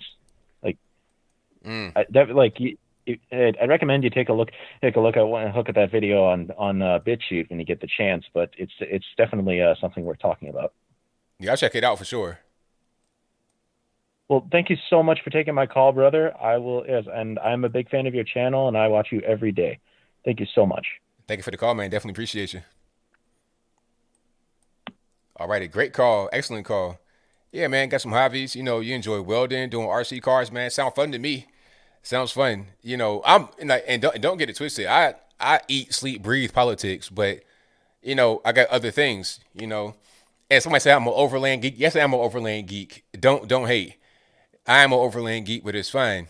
I enjoy it. That's what I like to do. I like putting things on the truck. I like doing things with my hands. Anytime I get some kind of furniture I got to put together in the mail, I enjoy it. I like getting my tools and drilling and hammering, doing whatever I got to do to put stuff together. That's fun to me. And then I'm gonna get a circular saw sometime soon. Wink, wink. My wife's gonna hear it, but get my circular saw pretty soon. I got my garage. You're gonna be building stuff for real. We be going to like at Home Depot, Lowe's, local hardware store. I'm in there. Let's do it. And I took shop class when I was in high school, so I learned a little bit about doing that from there. And when I was, how old was I? Probably about 12 or 13. I had an after school program where I put together an ultralight plane. And we flew in one after we got done, but it wasn't when we put together. We flew in one, and if you've never seen an ultralight plane, it's like a 2-seater airplane. It's crazy. And it's with ultralight. But yeah, I enjoy doing stuff like that to break away from the politics stuff. You got to have that, because if you don't, then there's going to be an issue. All right. So that's a wrap for me on the call. Thank y'all for being here. It's 11 o'clock already. My show is from 8 to 11 p.m. Eastern time, Monday and Saturday. The first hour or so, I just talk about whatever's going on and read super chats, and then I do the calls for the next 2 hours, and then I read last super chats. Harbor Freight, nah, you don't want Harbor Break. You don't want them tools, Harbor Freight. Harbor Freights, I don't know about those. If you can get Milwaukee and whatnot from Harbor Freight, then yeah. But if not, then avoid it. But anyway, I got super chats to read, and then I'm out. Did I build those flags? No, I didn't. That's a very good question, Jay. I did not build these flags. A friend of mine did build these flags, and the link for that is in the description box below. BHE Designs. Matter of fact, I'll put the link right there. That was an excellent question, right on time too, and it was a perfect timing, and the segue was beautiful. Okay, so if you want one of these flags, my friend makes these by hand in the U.S. of A. American made, all American, no Chinese. And it's hard, it's almost impossible to get non-Asian stuff nowadays. We're talking about things to purchase, but these are all made right here in the USA. All right.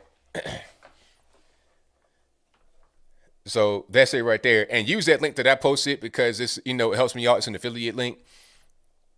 All right. And, but yeah, I like building stuff, working on my hands. I like my truck. It's great.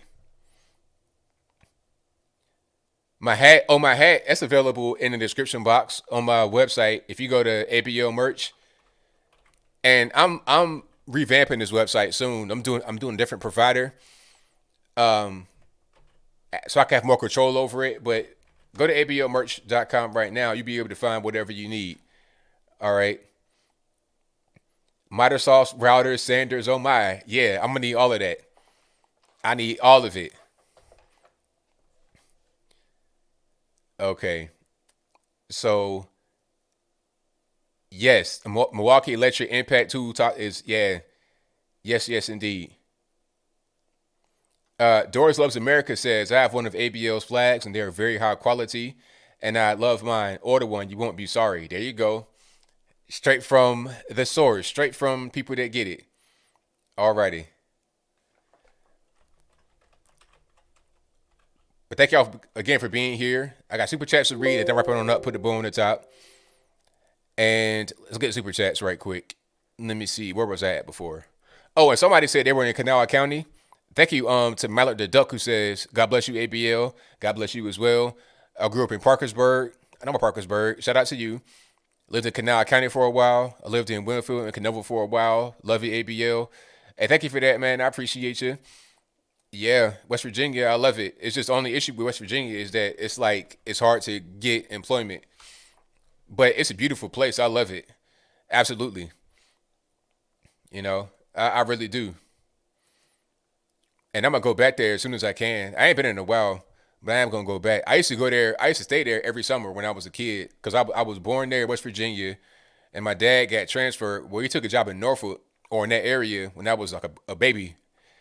So we came to Norfolk, in that general area, moved around in a trailer. We took the trailer from West Virginia down to Norfolk, lived there for a while in the trailer park, and moved around that general area. But I will always go back to West Virginia and also Roanoke, Virginia during the summer. I would say half the summer in Roanoke, half the summer in West Virginia. So, and I did that up until I got to be in high school. So I'm from everywhere. I've been all over the place. Shout out to JVS H-Town with the thumbs up emoji.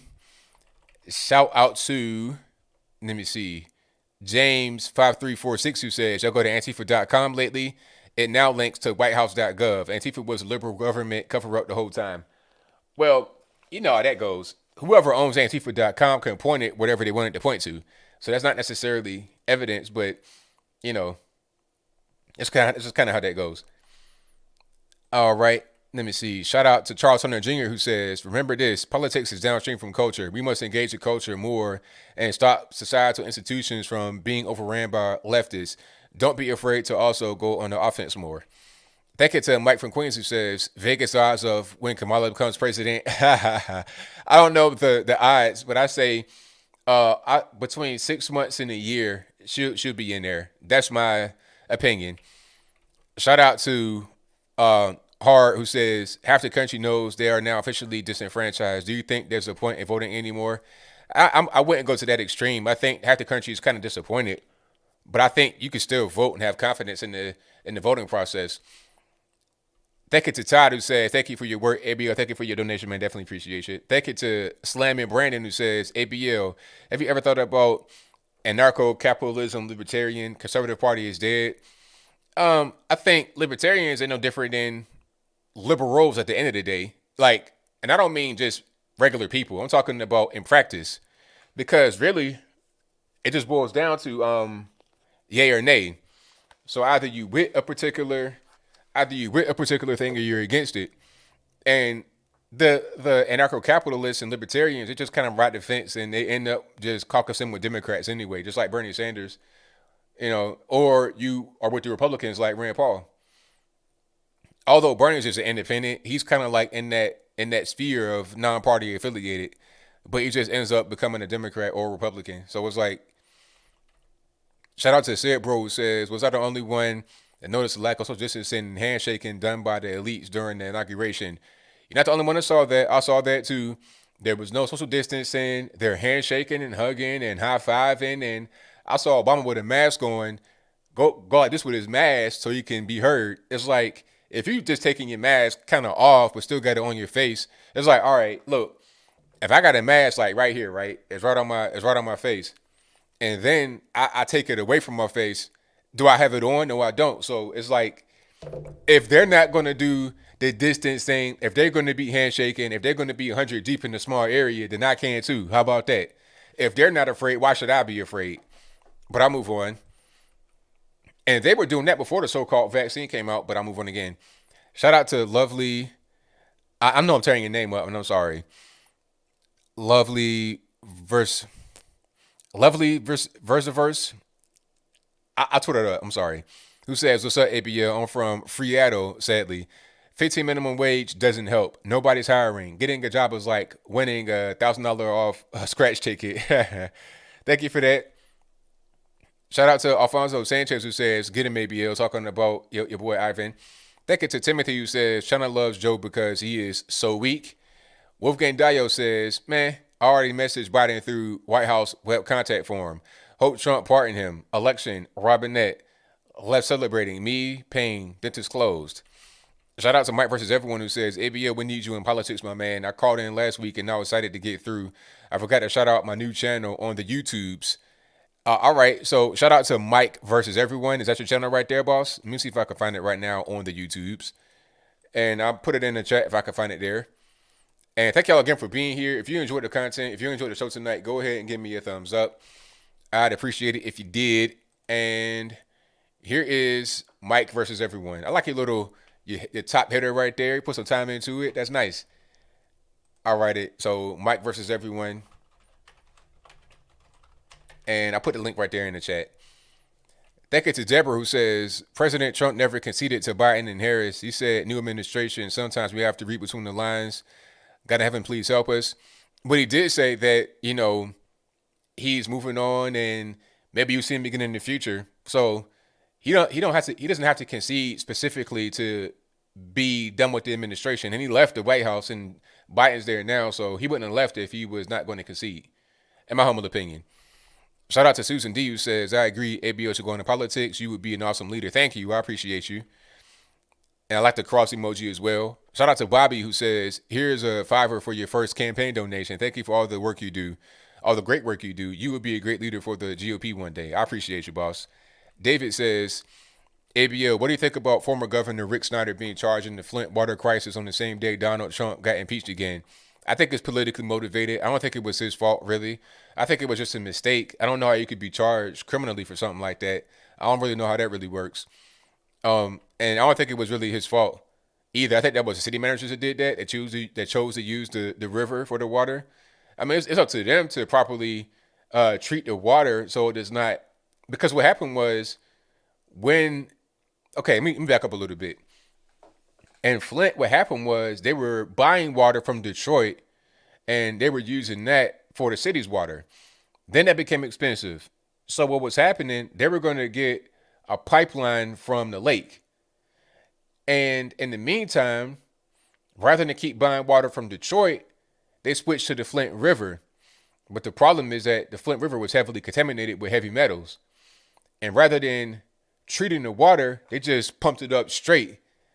And since there was so much heavy metal, the metal got into the pipes and corroded them, which made the water non-potable, and people were drinking that and bathing with it and everything else, and it caused all kind of Legionnaire's disease and all kind of other issues. People died as a result, but that was a city manager fault, and it was an attempt to save money. You know, I don't think it's Rick Snyder's fault that the water didn't get treated in Flint. I'm not really sure how that really works, but I'll move on. And I think he was a Republican too, so they want to blame him rather than the Democrat city governor, the Democrat city council and the management of the city. Wolfgang Dio says, pretty sure that a Senate confirmed cabinet member is in the line of succession for the president. Could have the first trans pres if things went really bad. Nah, it wouldn't be. You're talking about way down the line, but that's possible. Shout out to Jay, who says, let's just split the country into 2 to 3 pieces and negotiate the territories. No need to live in misery with constant 51% majorities. Well, I mean, the issue is that what pieces would they be? Because in each piece, you're going to have places like Los Angeles, San Francisco, Seattle, Chicago, New York, Atlanta even. I mean, you got to get around these cities. So you're going to have the same problems, but just in a smaller country, if that makes any sense. And shout out to Mixed Girl POV, who says, if they come my call, and shout out, and for the shout out to my channel, don't forget to think and pray on it about running for office. God will let you know if you have that calling. We got your back, ABL. Blessings. Thank you for your donation and your very kind words. Most certainly appreciate you. But that's all I got for tonight. Shout out to the mods. You guys know who you are. You guys are fantastic. Keep all them trolls in check and trolls in line. And I'll be back again Saturday live. And that's all I got for now. So until next time, y'all be safe. I'm out. And peace.